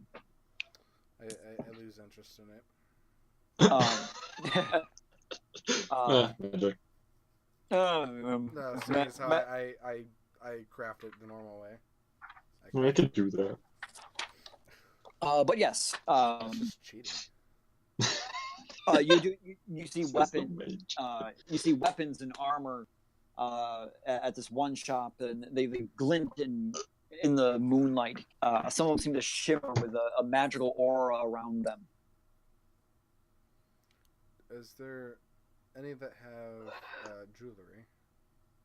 Oh yeah, many of the stands that you pass by have jewelry of many different kinds. Do I see any circlets? Make an investigation check. Great time to have disadvantage. Oh, just love Real quick, 13. how many days did it take us to get here, and how are we doing on rations? You have just about run out of rations. Okay. Oh no. We had 3 weeks Yeah. worth. Yeah, 3 weeks, and it took about the full 3 weeks to get here. Okay. 16. 16. Yeah, as you make your way through the streets, it takes you a little while. A lot of them will be selling necklaces and earrings, rings. Eventually, you come down closer to the water on the docks, and you see this bent, hunched elven gentleman who's just sitting at the table with a pair of clamps in one hand, and he's just wrapping a wire around another one, creating what appears to be a circlet right before you, and adorned on the table are many different headpieces with gems of emerald and sapphire and ruby all across the table. I'll tell everyone, hold on a moment. I will jump off my horse, make sure Sapella doesn't fall if she's still,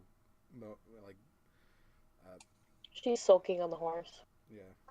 I know she's like pressed against me, like, so they want to get up and cause her to fall off the horse in comical ways. Yes, sir. Get some fine circlets here. Beautiful circlets, sir. Handmade by yours truly.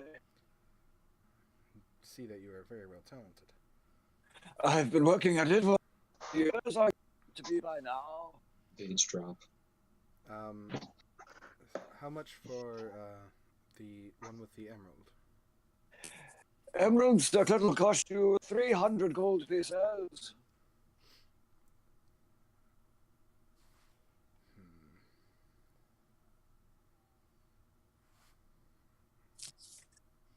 What about If you wish an enchantment added, there is an extra cost depending on the spell that you wish to have enchanted upon it, as well as the time it will take to imbue it. Oh, and no enchantments needed. Would you be able to do 250? Make a persuasion check. Love What an excellent argument. I know how Vale feels now with disadvantage all the time. Hey. Persuasion. 14? 14. One too low. As he sits there, you take a look forward and you notice he's completely shaven in the head, and his skin is very wrinkled for an elf.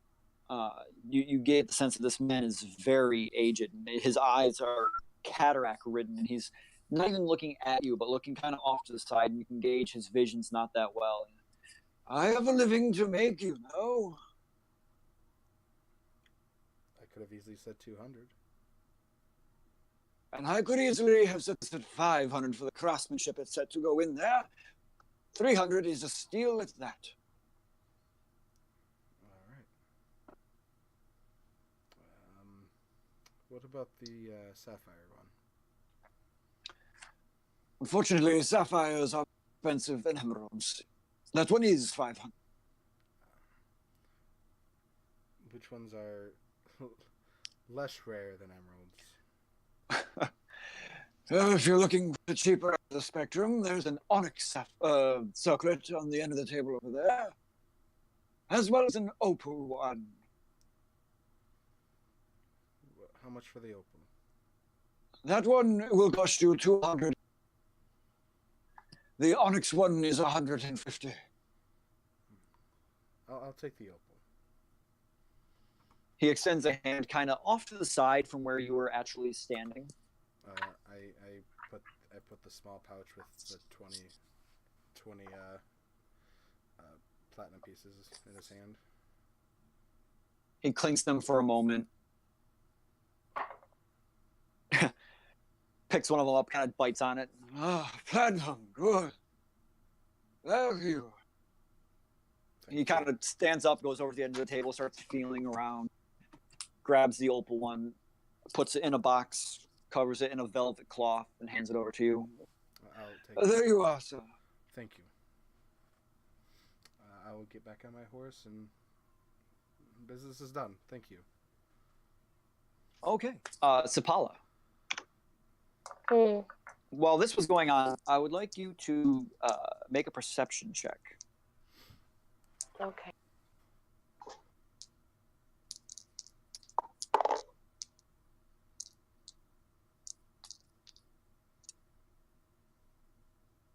$18.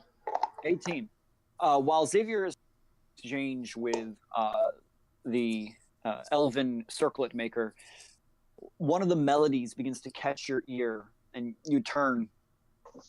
And as you glance in the direction of the sound, you instead see what appears to be a gnomish person standing next to a very large cart. And on this cart, you see a whole bunch of cages. All the cages have black cloths draped over the top, but they all kind of rustle and clink. And you see the gnomish gentleman who's standing on top of two large boxes in order to be several heads higher than the rest of the crowd. He's standing there. Come on and see what I have to sell. I've got wonders from the Feywild, mystical creatures that awe and inspire. Come see what I have.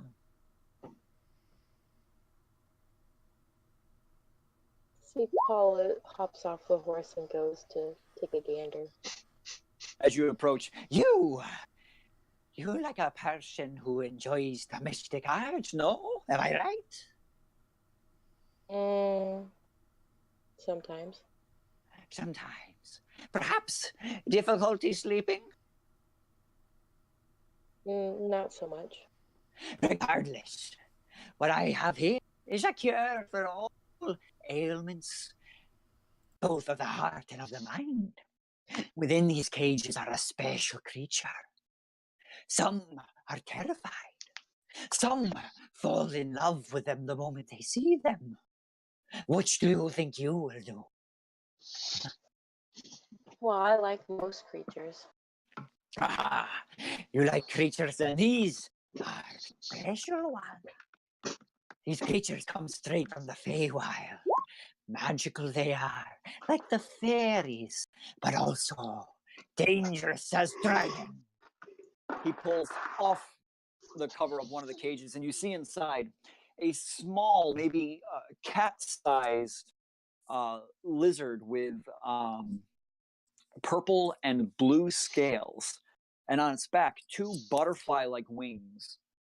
And it's slumped against the inside of the cage, and you can see it looks very tired and very hungry on the inside of the cage. And the minute you see this, you see the other cages and realize there's more than 30 cages on this cart. I present before you the fairy dragon, a marvelous pet, great for being an assistant to a wizard or a familiar to others. Also, they produce a powder that can put one straight to sleep. So, if you're suffering from sleep deprivation, just sprinkle a bit of the powder that it naturally makes, and away to sleep you go. One can be yours for a simple 4,000 gold. And around you, you see some of the elves who had been listening to this. A couple of them seem very interested, and one, like, particularly well-ordained robed individual comes up. Oh, very interesting. I think I shall take 3. Pulls out a large satchel and, like, hands over. You won't regret your decision. Picks off 3 of the carts, the cages from the cart, and they're loaded into a nearby cart that is then taken off by this gentleman. No, sir, person. Yes. You are interested in purchasing one of the fairy dragons? Yes. Well, I just have a question. Yes. Have you taken good care of these creatures? Yes, of course. This is how they naturally look. Is it really? Make an insight check.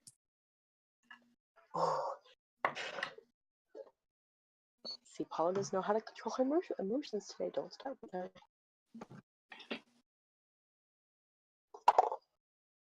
Dang it.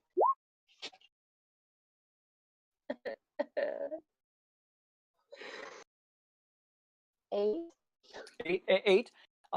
He's hard to read. You don't know if he's taking care of them or not. I mean, looking at them, you can tell that they look unhealthy, is what you can tell. Just because of your druidic knowledge, they're unhealthy. Whether it's him that's responsible for it or not, you don't know.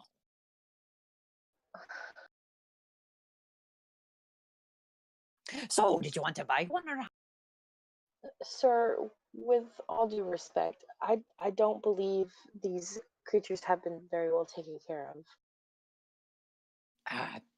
I'm sorry to hear that, but look at it this way. If you purchase one, you could then take care of it yourself.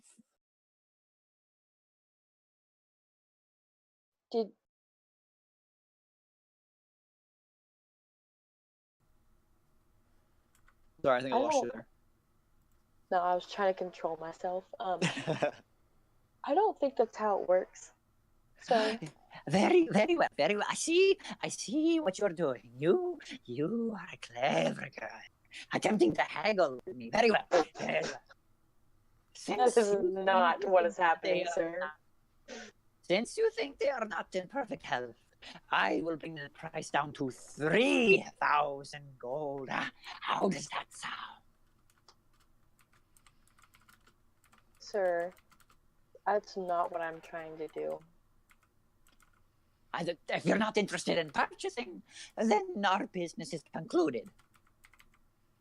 Well, as a member of the world, I think it is my duty to say that I do not think you should be in charge of these creatures. I think they should be back where they belong. Unfortunately, they are separated from the Feywild. They would die in the cold. I have rescued them. Yes, rescued them, and I'm providing them to homes where they can be taken care of. Sir, I'm trying to be very respectful. of you and your business. So, what is it you're asking? I'm saying, I'm not asking, I'm saying that you are doing wrong and you are harming innocent creatures. Is that all? Really, you don't care at all. Just don't care. Layla walks over and says, "Is everything okay, Sivana?" No, he's harming innocent creatures. Another customer. Yes, yes. Are you interested in the wonders of the Feywild? If I had the money, I would buy these creatures from you, but unfortunately, I do not. Well, if you're not interested in buying, then our business is concluded. Are they all in a single cage or? No, each one is in its own cage. It looks like for ease, and they're small cages, about the size of your average cat carrier, and just wrought iron, and you see them like almost pressed up against the sides in some of them, and they range in color from purples and reds and greens, but each one has this kind of sickening white tinge to the edges of their scales, where you can see that they might be dehydrated, or malnourished. Does Singborn have like an ASPCA? Nope. For a silver a day. I'm not even kidding. You would have to investigate to find the magical ASPCA. Does no one care? I don't understand. And as a matter of fact, you think this to yourself, a lot of the elves around you seem more interested in purchasing one of these creatures. And as you're talking, another gentleman or another woman comes up, elder. She's like, I think I will take one. It would make a marvelous companion. and she hands over the 4,000 gold. Oh, thank you. Have it put Where do you into think my it takes cart. money? She's now. They have money. Excuse me, little girl. And she kind of walks past Sapala. Paula, if I could help, I would, but now is not the time to create a speech. I don't even know how much money I have. I think I Not only have like 4,000. I mean, he did say 3. Not 3,000. I don't even have that. I'm gonna walk up. Sapala, come on, we have to get going. But If we could, we would, but we can't. We don't come for money, unfortunately. Nor do we want to risk what Clave did.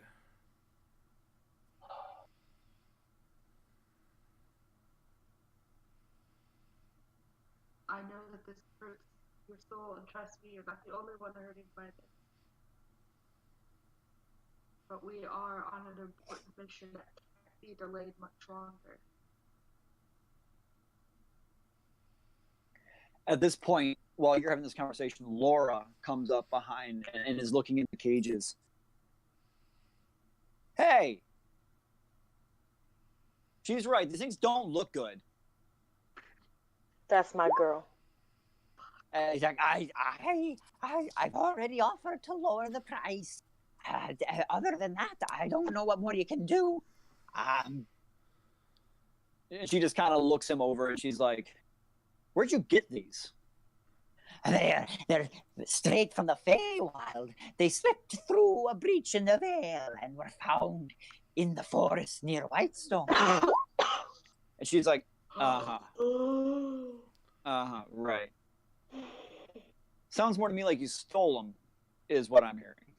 No, they were found in the wild. I'm fairly certain that you stole those because we ran into the same creatures while we were near Whitestone. Yes, like I said, near Whitestone. It sounds like you ripped creatures from their homeland to do this to them. I did nothing of the sort. I am merely a purveyor. They were sent to me. Bull crap. Look, what more do you want? I got them, I'm selling them. Unless you have some. I'm going to grab both of them by the wrists and start pulling them back towards the horses. I'll let him go ahead. Have a good day. Paula hisses at him. Oh. Okay. Does he have like a table in front of him? Oh yeah, there's tables around with a couple of cages on it,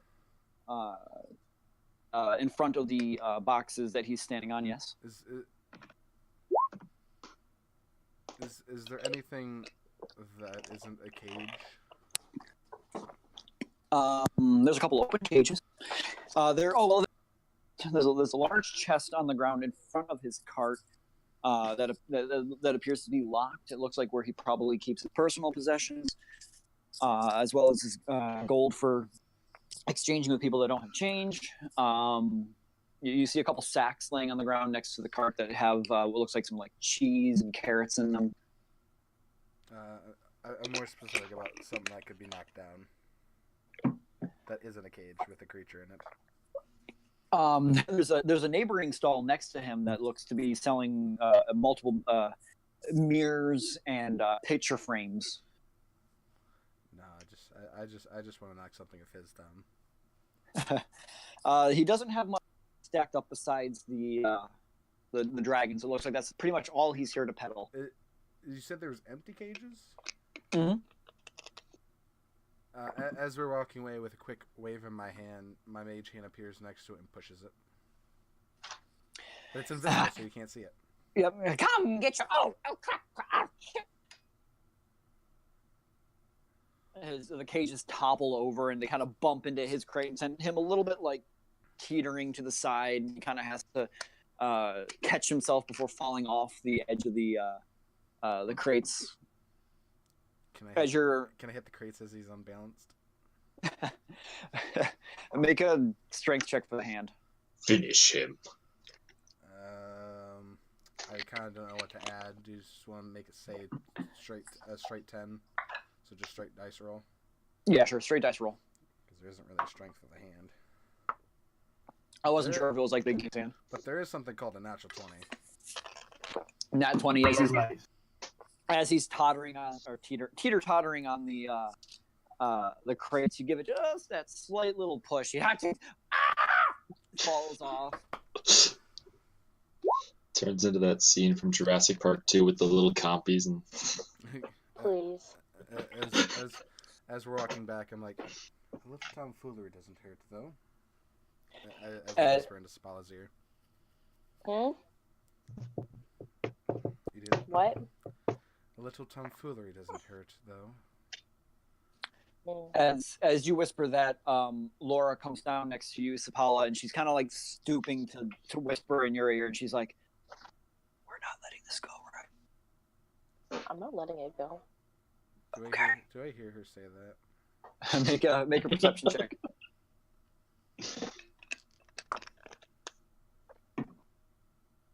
15. Yeah, you hear that. I glare at her. She looks up, sees you glaring at her. Wink. I'm not swayed easily. I throw Sapala back up on the horse. Throw me. I mean, I have a strength of 11. I believe I can throw a half thing. Or at least lift. Not a knapsack. It's like a child, like a father and a child, just like picking you up by the arm, putting you on the horse.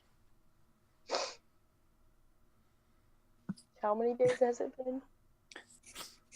It's only been a few hours. Oh shoot! I just closed the book. As Laura gets back up on her horse, she's like, all right, where are we going? Are we going to the tavern? Or are we straight somewhere else? I've got those other two people we need to meet.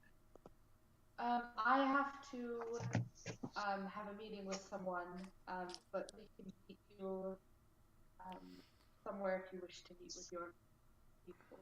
I have a few Yeah. things I must do as well. So if we just Yeah, want to pick a spot to meet. Yeah, there's an inn here in Singorn, right here in the Tarn district. The Fertile Water Inn.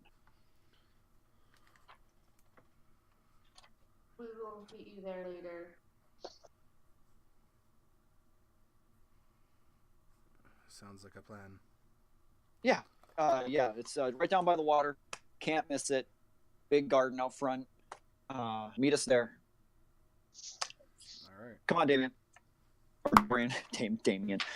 Dorian. Dorian. Planet Dorian. They start heading down a little southward toward the water. And as they head off to the water, Birdie, take a break. Goddamn pigeons. Darn pigeons. I was gonna take a break at a different point, but we'll take a break now. All right. Break time. It's break time. Break time. Catch you all after the break.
And we're back.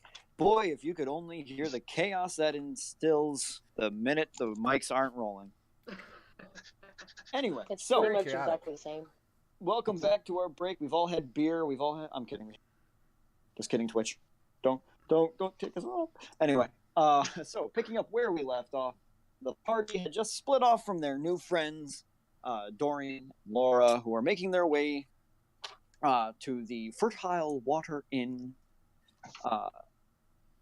to rendezvous with two of their other members, while the party sought out the homestead of, pull up my note here, the Anara homestead in the Memory Ward.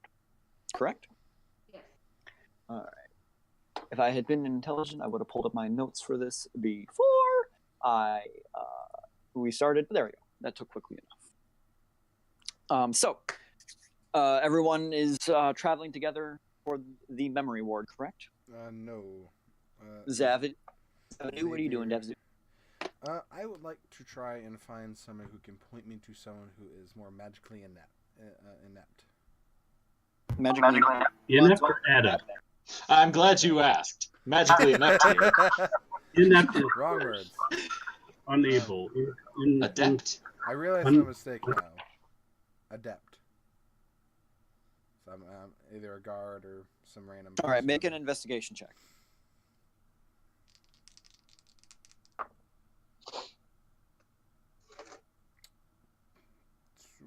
22. Okay, so you walk around trying to find someone that looks to be a little more magically inclined than the rest. You eventually stumble upon a person who's selling. You see wands and books and scrolls.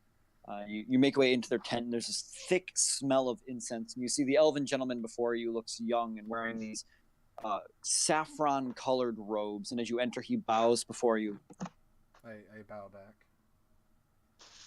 Good day. Good day. What brings you into my shop?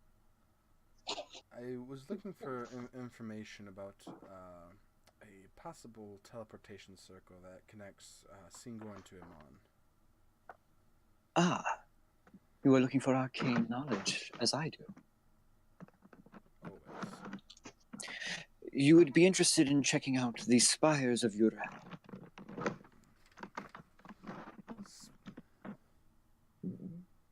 The spires of Yurek, Y-U-R-E-K. Say that one more time. The spires of Yurek, Y-U-R-E-K. It is the academy that teaches the arcane arts here within the city of Singorn. They would possibly have a teleportation circle that would connect to Iman. Very possibly. They are smaller than a Vastal Lyceum, but just look to the horizon. You will see 7 marble towers in the sky. They are quite impressive. You cannot miss them. That will be where you will find the spires of Yurek. There you can find the dreams and elven scholars. The what? You cut out there for me. Dream. The Dream Weavers? Is that what you said? Yes, the dream weavers.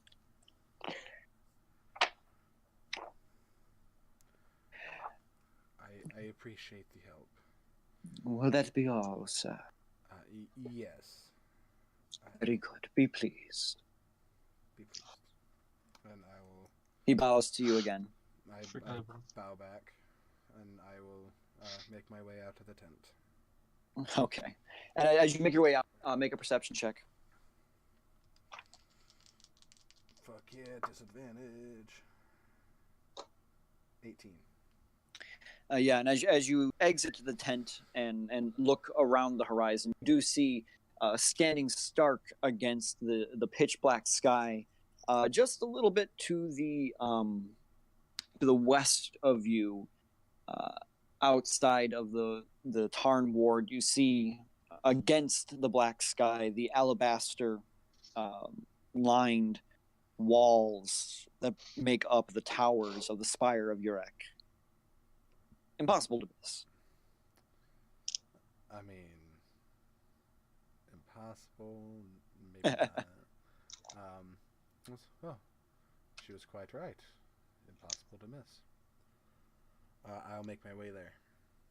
Okay. So as you're making your way there, the rest of the party, you make your way across the river, and the nightlife seems to die down as you exit the Tarn ward. You see the city gets quiet again, where people aren't shopping. It's once again your typical city with guards patrolling the evening streets.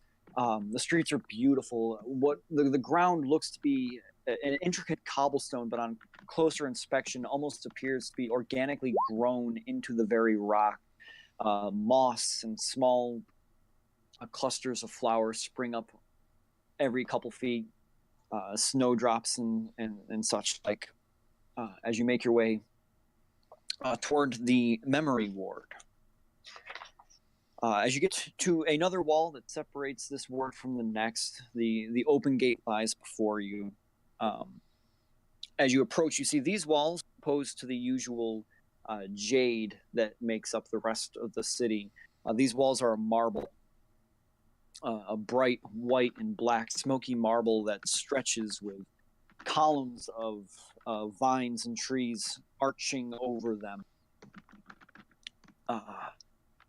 As you pass through them, you see a winding staircase that lead up to a lofty gate. Standing at the center of a grand court, you see a 300-foot tall redwood that just towers over the rest of this entire courtyard. And around, you see on the edges of the courtyard several buildings and homes with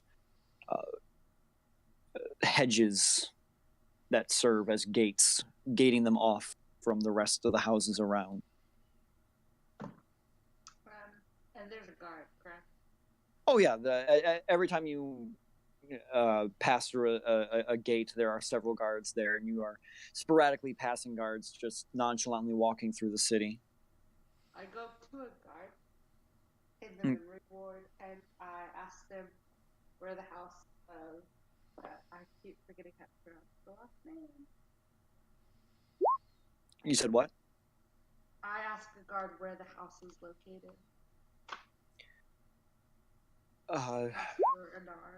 The Inara house is that one over there. And you see this, one of the largest ones in this ward, beautifully ordained on the front, massive willow tree in the front yard that is just loftily swaying in the evening breeze, sending petals cascading into the street in front of it. From the inside, you see one lone window lit on the inside, but it's got very stark Gothic architecture compared to the rest of Singorn, which has very flowing lines. This one has actually very sharp, angular points to it,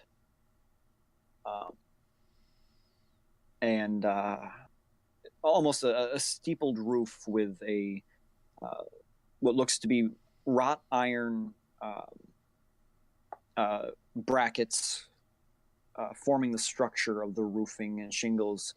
Very Romanian style, almost well, for terms of Dungeons and Tal'Dorei, it's very Wildemount. It's very Wildemount inspired architecture. Say what? The architecture of the house looks very Wildemount inspired. Oh, I know. Sorry. I guess I head over there.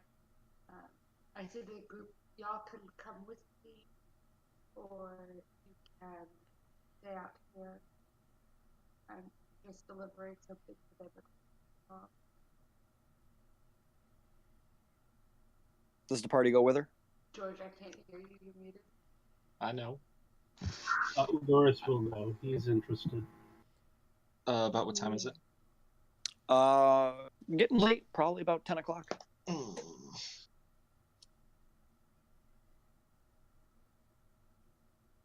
Yeah, I'll go.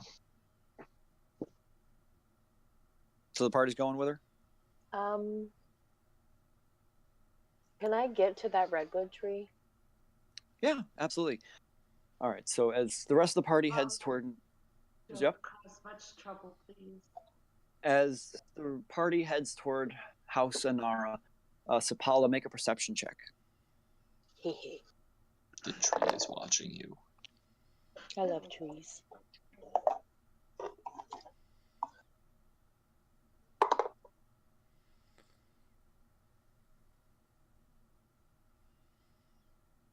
$20? 20. Do you read Elvish? That's a good question. Give me one Or moment. Elvish or Sylvan?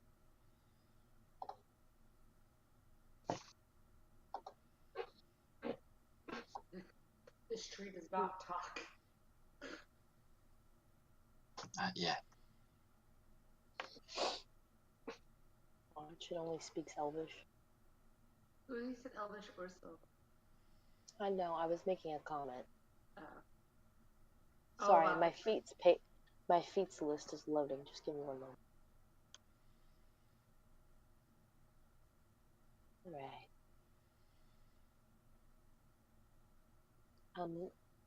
Giant, Dwarvish, and Celestial? Okay. So you see a sign that is overcome with vines, and it appears to be etched in the stone, but you cannot make out what the words on it say. You glance at it a moment, remark the beautiful intricacy of the elven language upon it, but avert your gaze and look up to this marvelous sequoia in front of you. And as you look at its boughs, you see starlight twinkling between its branches. No, not starlight. As you focus your eyes and draw your vision in on the boughs of the tree, instead of starlight, what you see appears to be small wisps of purplish light flitting about its boughs like tiny fireflies. They cascade around and dot around the courtyard, and some of them flit by you a little bit and head back toward the tree as you watch, carried by the breeze.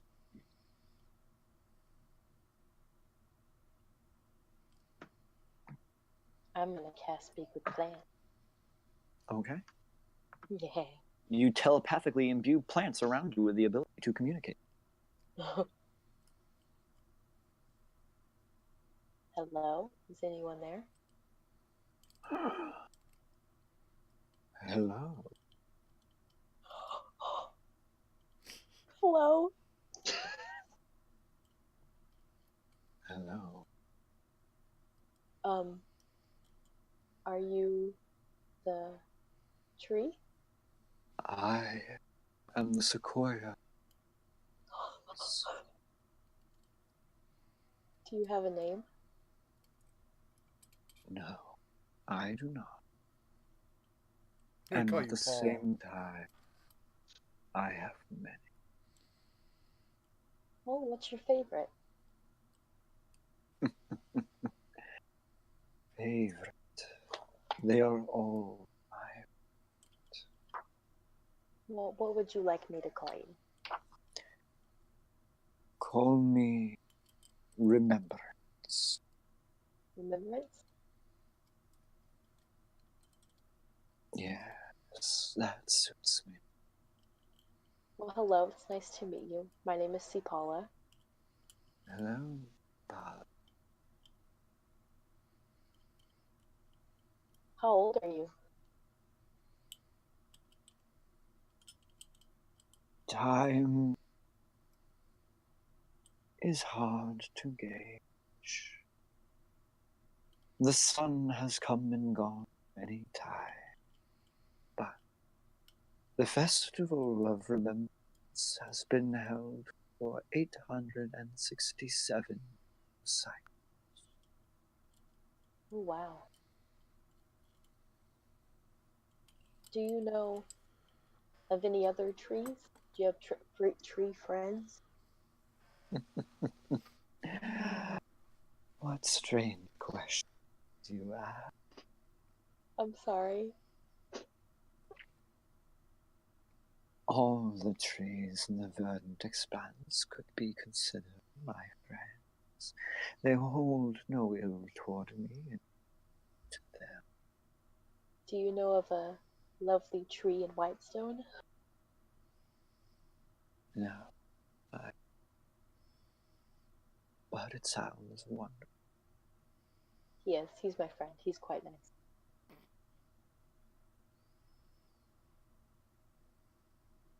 So, just wanted to say hi, Hello.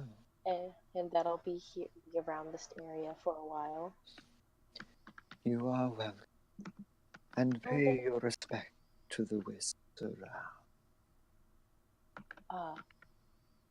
May I ask how I do that? Just be cautious of their trajectory, and if you are lucky, gaze into one of their cores. If you look deep, you may see something wonderful.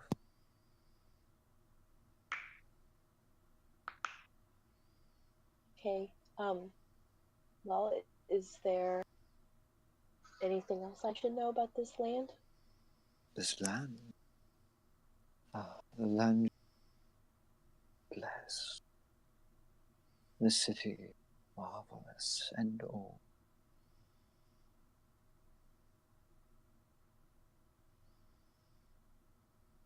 Has there been anything recently that has happened that is out of the ordinary?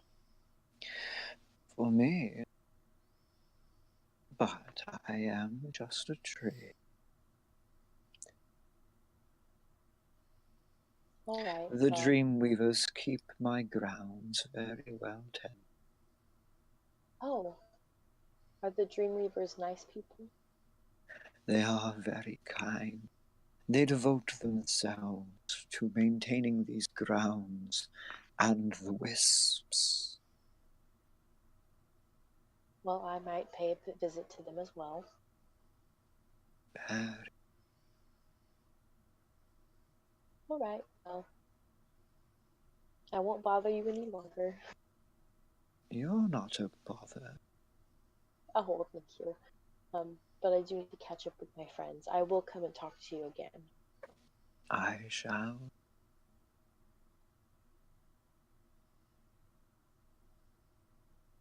It was lovely meeting you. And you, Zipal. Have a nice night. I shall. Okay, so you and your speak with plants spell. Gosh, I always feel so awkward. Like, well, all right, what kind of character is this tree gonna be? You should I just loved plan it. ahead. It's great. Like a tree personality table, like it. Yeah, like, I this is gonna be a butthead. Roll I for think- tree. I'm a tree, the sun. The shade tree. Great shade. Anyway, so I loved it. It was great. you finish your conversation. As you're finishing that up, you run to catch up with the rest of your party, who has made their way over to the gate of the House Anara. As you approach the gate that opens for you as you come toward it, opening inward with the creaking sound of iron, as the wrought iron gate cascades inward. You approach the front door. What do you do? I get off my horse and I tie it to the fence. And I walk up to the door and I knock on the door. And then I dust myself off really quickly. There is a brief pause on the inside, and you see that candle that was lit in the window upstairs move, and the window goes dark. Inside, you see kind of through the stained glass exterior of this door, at the top of a grand staircase, the light kind of appears. It's diffused, so you can't really make out details. But you hear footsteps approaching the doorway. There's a lock that clicks on the inside, and the door opens, and you see in front of you an absolutely gorgeous woman. In her, from what you can guess, by the way, she looks younger than you are, maybe 20 or so years old. Not much younger, no, but with her distinctly elven features, even more so than yours. Her ears protruding higher, her skin fair, long blonde hair falling almost down to her calf behind her. She is adorned in a nightgown and holding a candle in the other hand on a small tray. As she opens the door, she looks through the crack just a little bit. And, yes? I speak with Lord Inara. I have a letter from Whitestone. Lord Inara has gone to bed, and Master Inara is not here. It's of great importance. To which Inara is it addressed? I pull out the letter, and which one does it say? There is no writing on it. Which ones it smell like it's addressed to? It is from Oliver de Verlo. He did not tell me which one, fortunately. You see her blush a little bit. She, from Oliver? Yes. She giggles under her breath. Come in. Follow it. I guess the party follows as well. As she opens the door, she now sees the rest of the party standing there, and immediately, like, the door closes almost in your face. Oh, I didn't realize others with you. I'm so sorry. I could come in alone if that would make you more comfortable. Is that I could get a robe. I mean, I don't want to trouble you more than necessary. No, I'll get a robe. From the other side of the muffled, you hear her just walk away. You're left for about 5 minutes as she comes back, and now her hair is pulled back into a long ponytail, and she's wearing a gilded golden robe. And she opens the door, and the rest of you pull in. And it's this beautiful entryway with a staircase that goes up and then spreads in a T intersection on the first landing, going up in two different directions, but both interject in a balcony on the top. What a beautiful home. Oh yes, it's been in our family for generations. Father was gifted it many years ago. But a letter from Oliver, you say? Is it for you? For me? Oh no! Oliver wishes it were for me. Does my brother have a crush on you? No. Alvaro! She calls out in the house, kind of quietly, but still keeping her voice down, but loud enough for her voice to carry.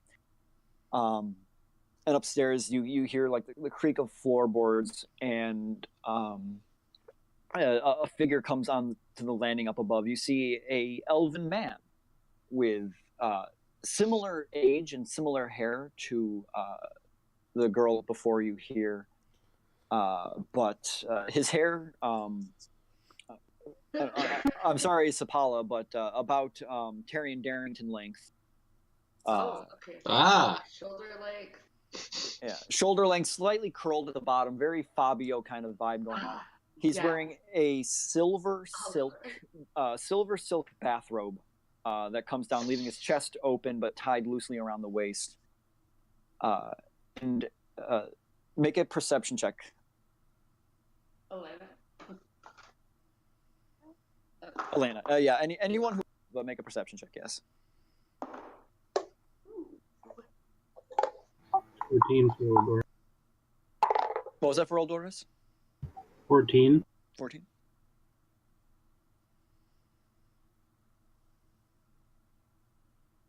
Elena, what'd you get? One. 25. 25? All right. Eldora, you're just struck with this man's like presence, the robe, the elven features. He's very not imposing. What's the word I'm looking for here? Striking.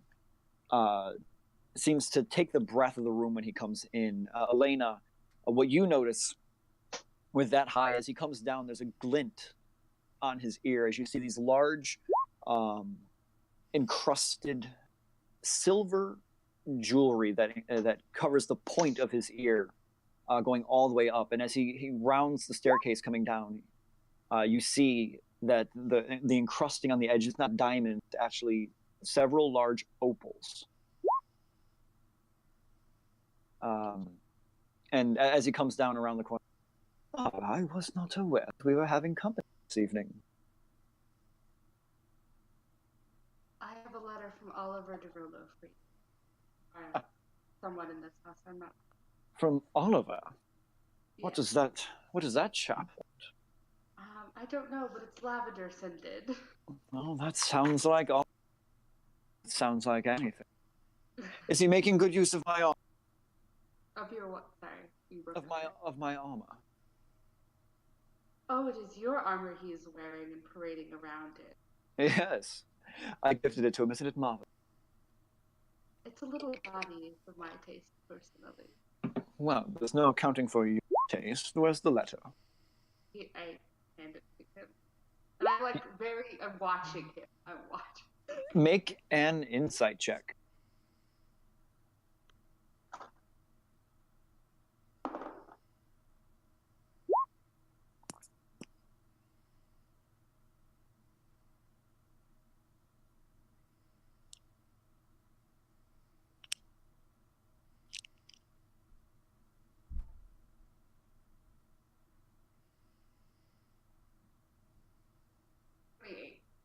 $28.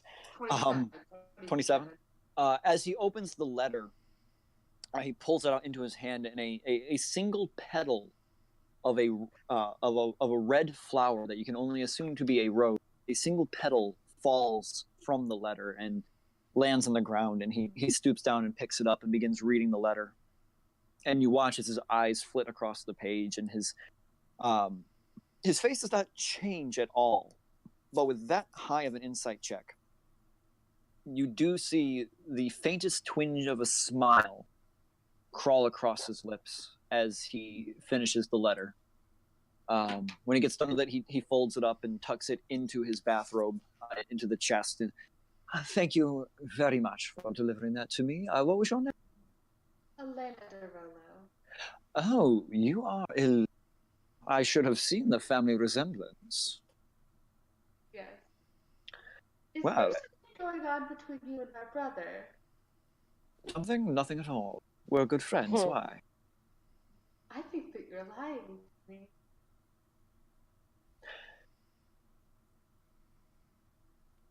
And I think that both of our parents would be very unhappy if something were going on between us, so there is not. I don't believe that. Elena, that is very rude. You are a messenger. No. This is my brother. Would you mind keeping your voice down? My father is sleeping and he's quite on in it. Sorry.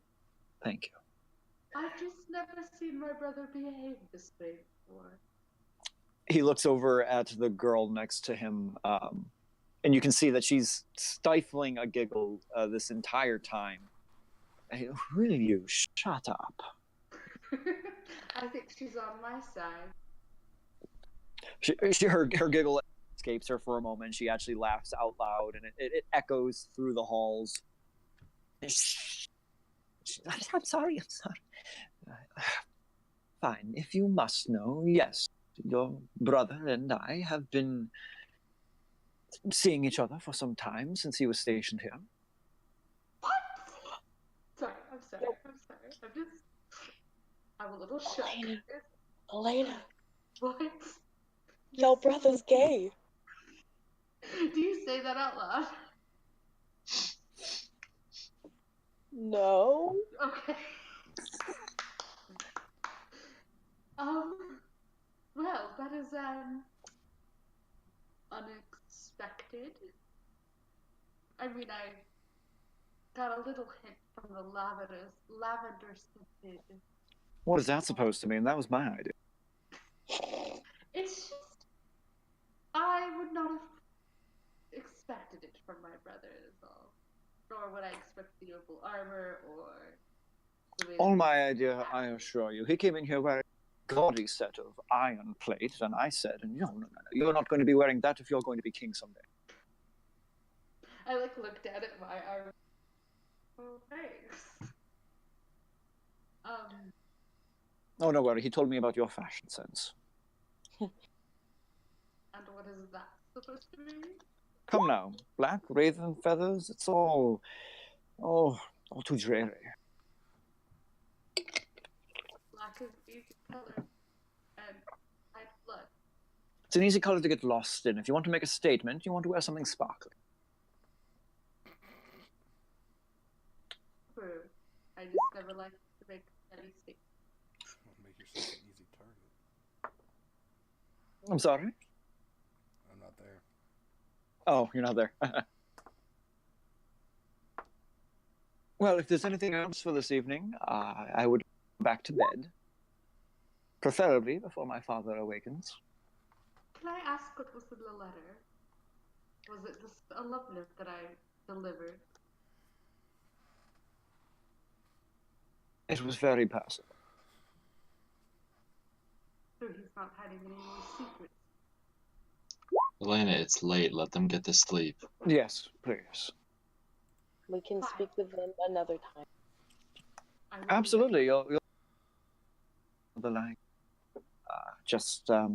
Yes, it is quite late. Good night. Good night. And he goes back up the stairs, and you see the girl that was next to him giggle once more and sees you out of the front door, and she just is laughing this entire time.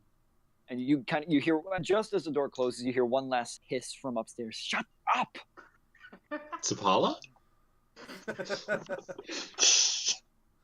I can now fly. Eldores, were you in on that? That's By a the scary way. thought. Yeah, I went in with, yeah, absolutely. I was watching the whole thing. He's probably stifling a snicker of his own. Oh, I have to write just had a down in thought. my Oliver page that Oliver is dating someone. I just had a thought. Sapala could be another bird, so we have a bird trio. All right, so you come out into the cold white. Gosh, I'm so used to saying the cold Whitestone air. The moderately chilly Singorn air. Desperately chilly. Accurately describes the place. Moderate. What do we do next? Oh, Xavier, where were you heading off to? I was heading off to the spires. Okay. So we'll switch to your perspective. Well, what's the party going to do now? You head to the I tavern? assume we're going to secure lodging for the evening. Well, I was going to say we're going to head to my grandfather. It's late. We'll hit that up in the morning. All right. I didn't. What was Elena saying we were going to do? She wanted We to. could either go to my grandfather's, or we could go to the inn. Gotcha. Right. So, Xavier, as they make their way to the Fertile Water Inn, you make your way over toward the. Turn the page. Where'd it go? The Spires of Urek.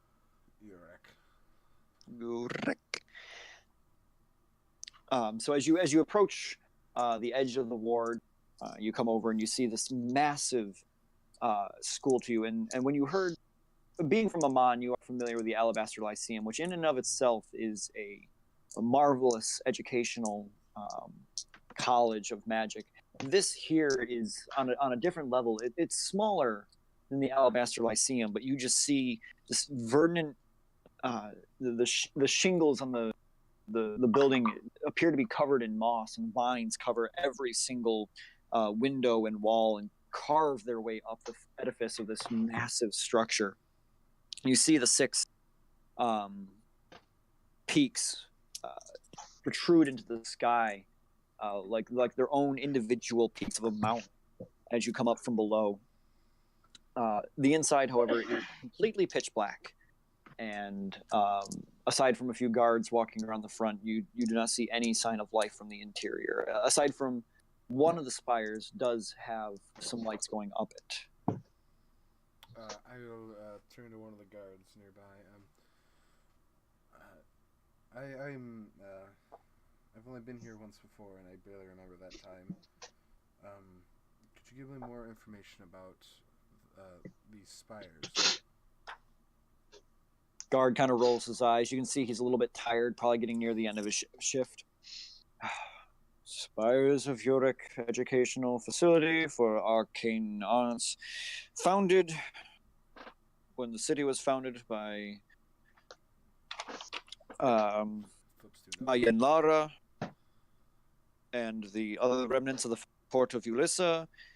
It was founded in order to educate. What more do you want to know? Well, I was thinking more of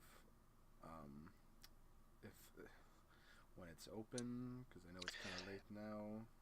It is not open currently. It opens at dawn. Thank you. It's also not accessible to the general public. You must be a member of the Yorick wrong word. The school of Yorick in order to gain access to the facilities. How does one become a member? Well, you could seek out the personal counselor to the voice of memory herself. You could apply to the school. You could apply to become a dream weaver. There are many different ways, but you could always check in the morning. Perhaps someone at the reception would be willing to hear your tale. I appreciate taking time out of your busy night. Oh yes, very busy. He looks around, is kind of at the general boring atmosphere around the exterior of this college. Not a sound around. I will turn heel and fly away.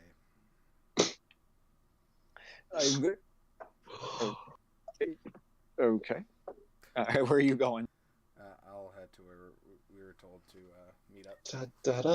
Okay. The Fertile Walter Inn. All right. So we'll say it took you a while to get there and a while to fly back, just so that we all arrive at the same time. As the rest of the party approaches the exterior, you see beautiful ships docked on this pier, and along its banks, this massive 4-storied building with jovial music coming from the interior and the smell of vinegar and other spices emanating from the interior and fresh baked goods. As the rest of the party approaches the door, you turn around and see Xavier hovering downward from the sky. How did everything go? About as you expect. I talked to a tree. What's different? Nothing. I bet there's a relationship I didn't know about. Elena's nosy. That was always a given. Yeah. Nothing new. She Is that your she tell? rolls her eyes and walks into the inn. All right. She walks in. See how quickly we wrapped that up? As everyone walks into the inn, you're greeted by many people in here. You see countless elves, a handful of other races, however, as well. You see a couple of humans, some halflings and gnomes around, and everyone appears to be having good drink and good talk. As soon as you come in the door, you hear on the opposite corner of the bar, "Hey guys!" And you look over and you see Laura just shouting across the entire bar. A couple of the elves give her dirty looks across. Beside her, you see Dorian, helmet still on, no food, no drink, or anything in front of him. To his right, you see another member of the Stalwart Watch. Hood kind of pulled back. He has black hair, black beard, pretty plain looking, slightly overweight, but still very physical looking. And to the right of him, you see what appears to be a dragonborn. And he appears to be a little more, well, I'll let him describe himself.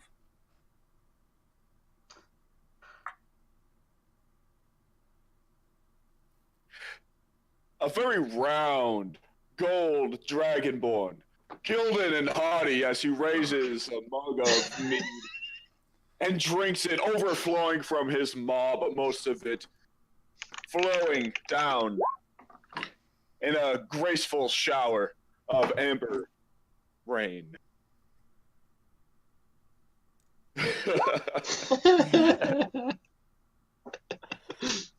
Devouring meat in one hand, his meat in the other, and he waves over. With which hand? Hey guys, have your axe. Oh. Oh yeah. This is It's like processing. To be noted, he has no armor. Benedictus. Aye. Shiny? Yes. it just like disappeared on us. You're Well, alive! I am. My guy told me to come over here and help these people. And whenever God tells you to do something, you listen. Yeah, Me? All right. sure. Where's What's your very this? well kept shiny armor at? Well, funny thing that. Same thing that happened to my sword. What happened to your sword? A monster ate it. Interesting. Yay, that whole encounter was an issue in and of itself. In- Oh well, I'm alive. Glad to have you back? Question mark! Exclamation point! Oh, right. Axe. I handed it off to somebody. I guess Vale takes it. This is our new companion, Cicada. When did you start gathering children? She's a I'm not half child.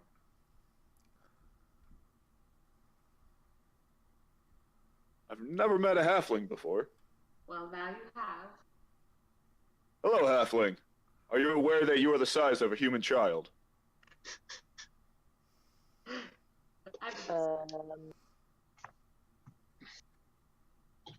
Thank you for pointing it out, I guess. And I have a name. It's Sapala. Well, it is good to meet you, Sapala. I extend a very greasy hand forward to shake. She like Prestidigitation. grabs his finger and like with her fingers like shakes it. Prestidigitation it before she touches. Oh, I got that. Prestidigitation. He's drunk casting. This could be fun. No, I And have to spell prestidigitation. what's your name? Wait. I am Benedictus. The shiny. Formally Yeah. shiny. No, He's still shiny. He's still shiny. He's golden. My scales glimmer like the finest of coin, thank you. Does. Okay. Oh my. I pull out a gold piece. And he's kind of right. I lean over and whisper to Xavier, "Is he another Oliver?"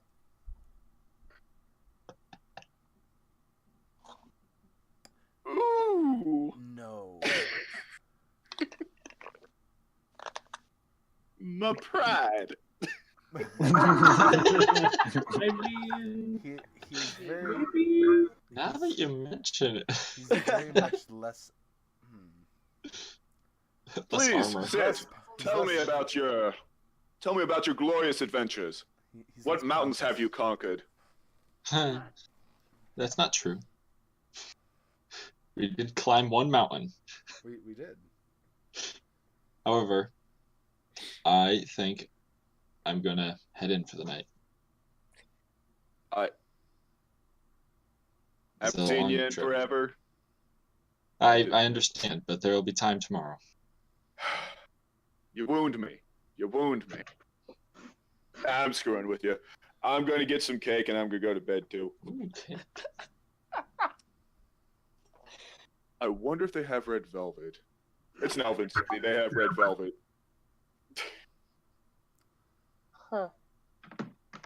He's I'm going to go get some cake. I say to my companions, I go up and get cake. he's I a look very to interesting Laura character. and I say, how did you run into Benedictus? Benedictus ended up in Western. Apparently, he had received some form of vision and was sent there. And, well, we found out about his natural abilities, and he was allied with us in the Stalwart Watch and has become a freelancer in our organization. Ah, interesting. He's an interesting person, don't you think?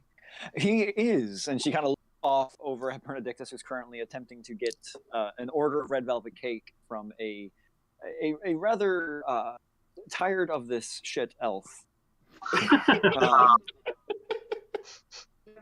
the bar.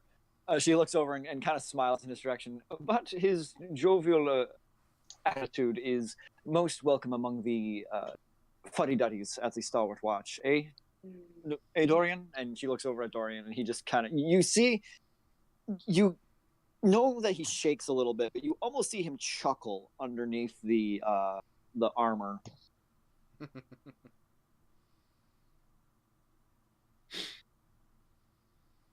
But yes, he is most welcome.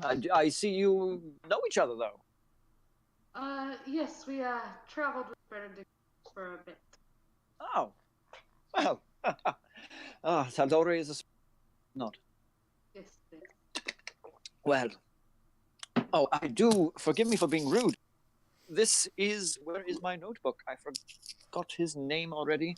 It's in your bag. Well, that is pretty bad if you forgot your own friend. Oh, been here for several weeks. This is Caius. Caius is one of my brothers in the Stalwart Watch. Hello, Kaya. Hello. Hello. What does Caius look like? Caius has black hair. I don't want to say curly black hair, but if he grew it out, it would curl. It is short cut to the head, with a chiseled black beard and mustache going around. He's rather handsome looking, slightly well built. I'm not going to say overweight, but has some pudge to him. But looks like he knows how to move, how to throw his weight around, and is sitting at the table with his hand on his sword with one hand and is eyeing every single person in the room as you're talking. And even as he introduced himself to you and said hello, he glanced at you for but a moment, and his eye went back to the doorway, and is just watching it constantly. He's very observant, I see. He's one of the stick in the muds, aren't you, Caius? And he just scoffs. You would be too if you actually did your reading. Now I resent that. I do plenty of the reading. Then why have you failed your Bard exam 4 times? Because the Bard exam is boring. And they start to go back and forth a little bit on that, and he goes into the importance of the bardic knowledges and the history required. And yes, I've heard this many times from my mother. I don't need any more of this. I so understand you, Lore. After a while, I'm heading to bed. As he walks by Elena and pulls out something from his bag, hands her something wrapped in cloth, and heads up to bed. Hey? I open it. As you open it, there's 2 wooden statues, one of a bear and another of the clock back in Whitestone. I put it back, and I'm still upset at you. What do you think this is, a BioWare game? You can't just buy her friendship. Well, maybe you can. She is noble. There goes our bio. Yeah. I love BioWare. At this point, Laura gets up from the table, heads over to the bartender, who's pulling out a very large red velvet cake and handing it over to Benedictus as he slaps a few gold down on the table. She begins talking to him and comes back with a plate of food and hands it to Dorian, who picks it up and then leaves the table and actually heads to a back room. I was going to ask Dorian a question. I'm sorry? I wanted to ask Dorian a question. Missed your opportunity. Dorian was hungry, so he was going to go eat something. And he has to go to a back room? So nosy. You don't want to watch him eat. He has very poor manners. Okay. Jeez. What did you want to ask him? It's nothing important. I at the moment he probably would not want your company. I apologize.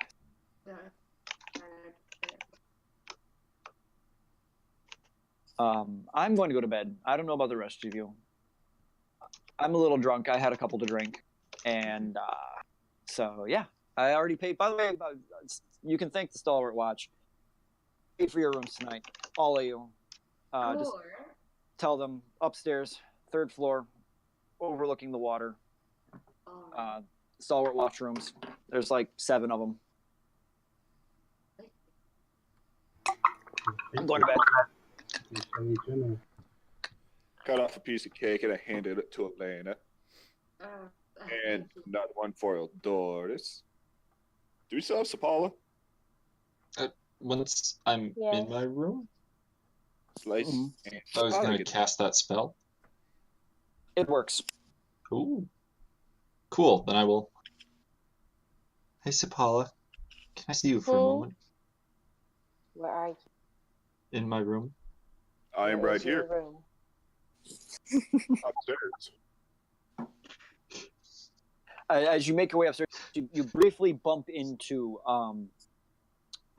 Dorian in the hallway as he's fiddling with a door and trying to get it open to go in. He can't seem to get his key into the hole and is struggling. You can kind of see him, like, his hand is shaking at the door and he can't get the key into the hole, and he's holding a plate of food in one hand and it's almost tipping on the floor.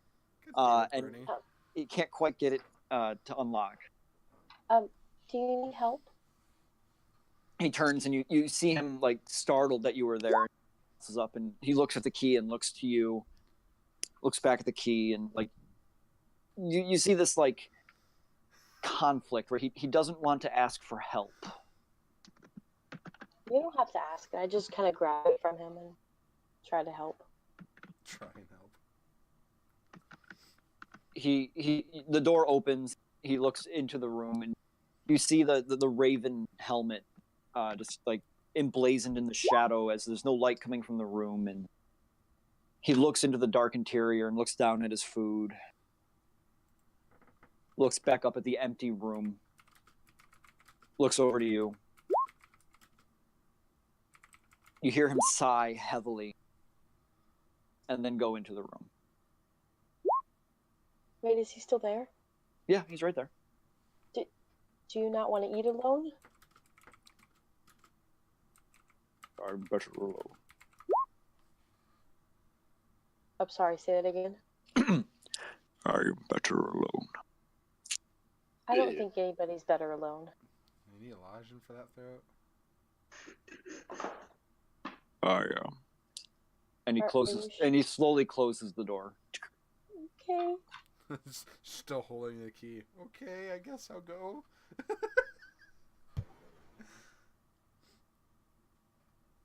I slide the key under the door. And a flower. And then I make my way to Vale. Is it?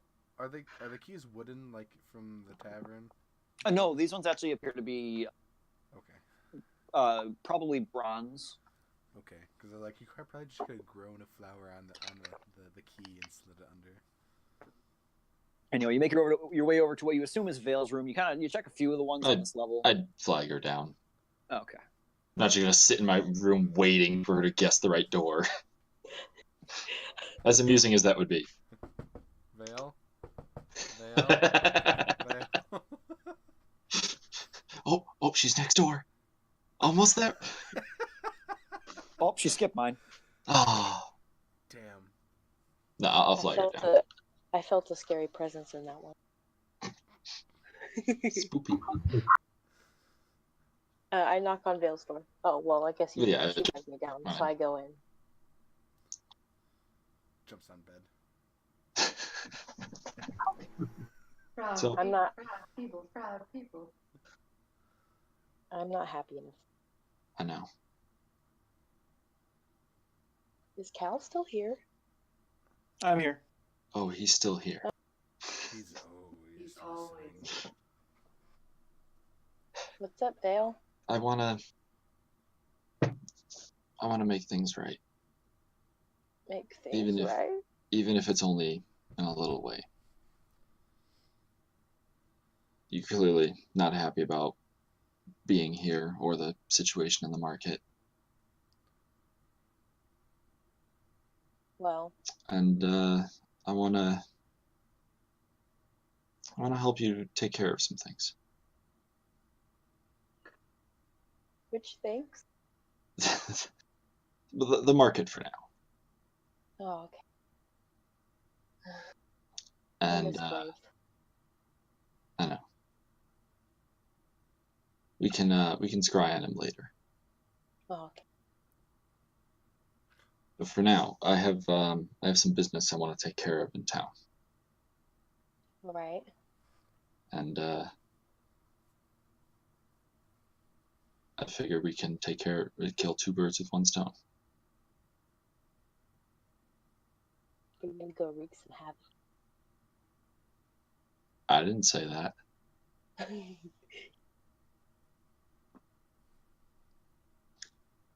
Is there a window in the room?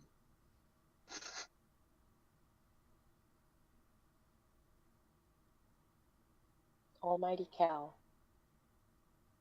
Please let there be a window. I was still muted. Yes, there is a window that overlooks the port. Excellent. How high up is it? You are on the 3rd floor. Okay. So, All right. mirror. So, 3d6. what? Shut up. What does it look like outside? Like, is this window easily visible? Oh yeah, you're right on the main thoroughfare of this. You're on a dock, and below there are many boats that are docked to it, and people are loading crates on and off, and people are walking up and down the dock. Man, if only someone could get you out of there magically. If only. I mean, that's a horrible pigeon noise. Shit, there's a pigeon That was watching really us. bad. Let's see. Thank you.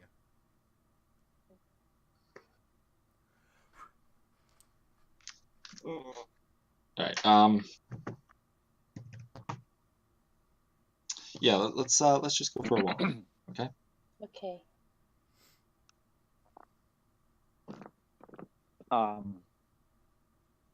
So Yeah. we're gonna casually walk out the front door. See them leaving.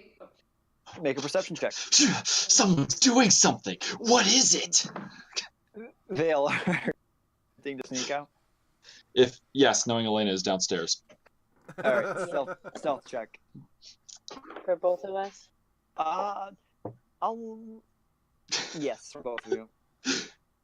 She's short. I mean, I can just hide behind Vale. Ooh. Oh yeah, I'm out. I'm One. gone. I think I lost to Paula. Sorry. 33. 36? What'd you give Sapala?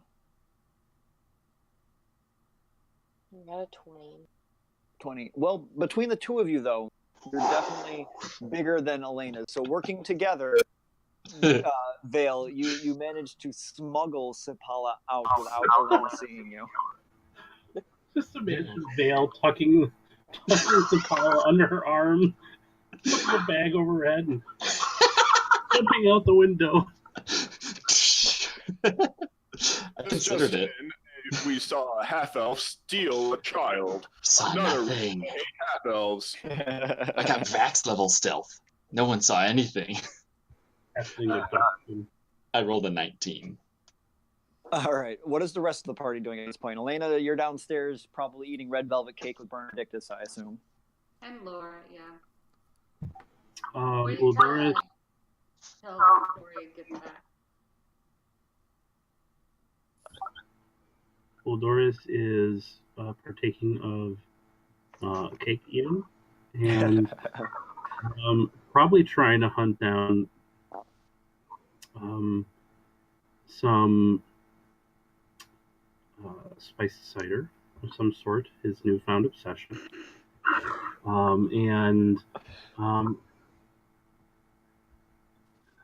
Yeah, I think that'd probably be it for the moment. Yeah, and easily you get a large, elegant goblet filled with spiced cider, and as you drink it, you feel this.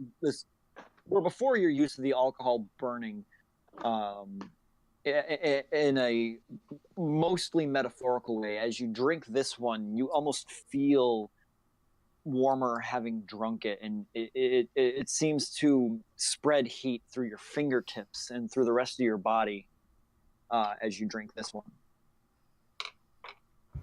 Oh, it's getting hot in here. Are you okay, Eudora?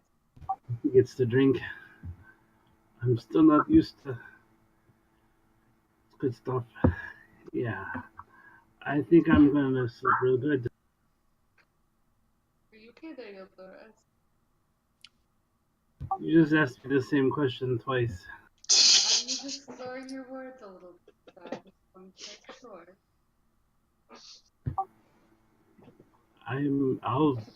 I'll be boom, head down.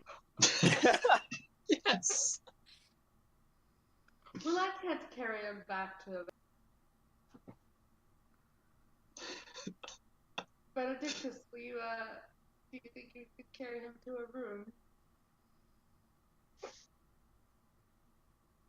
Sure. And I fireman carry him.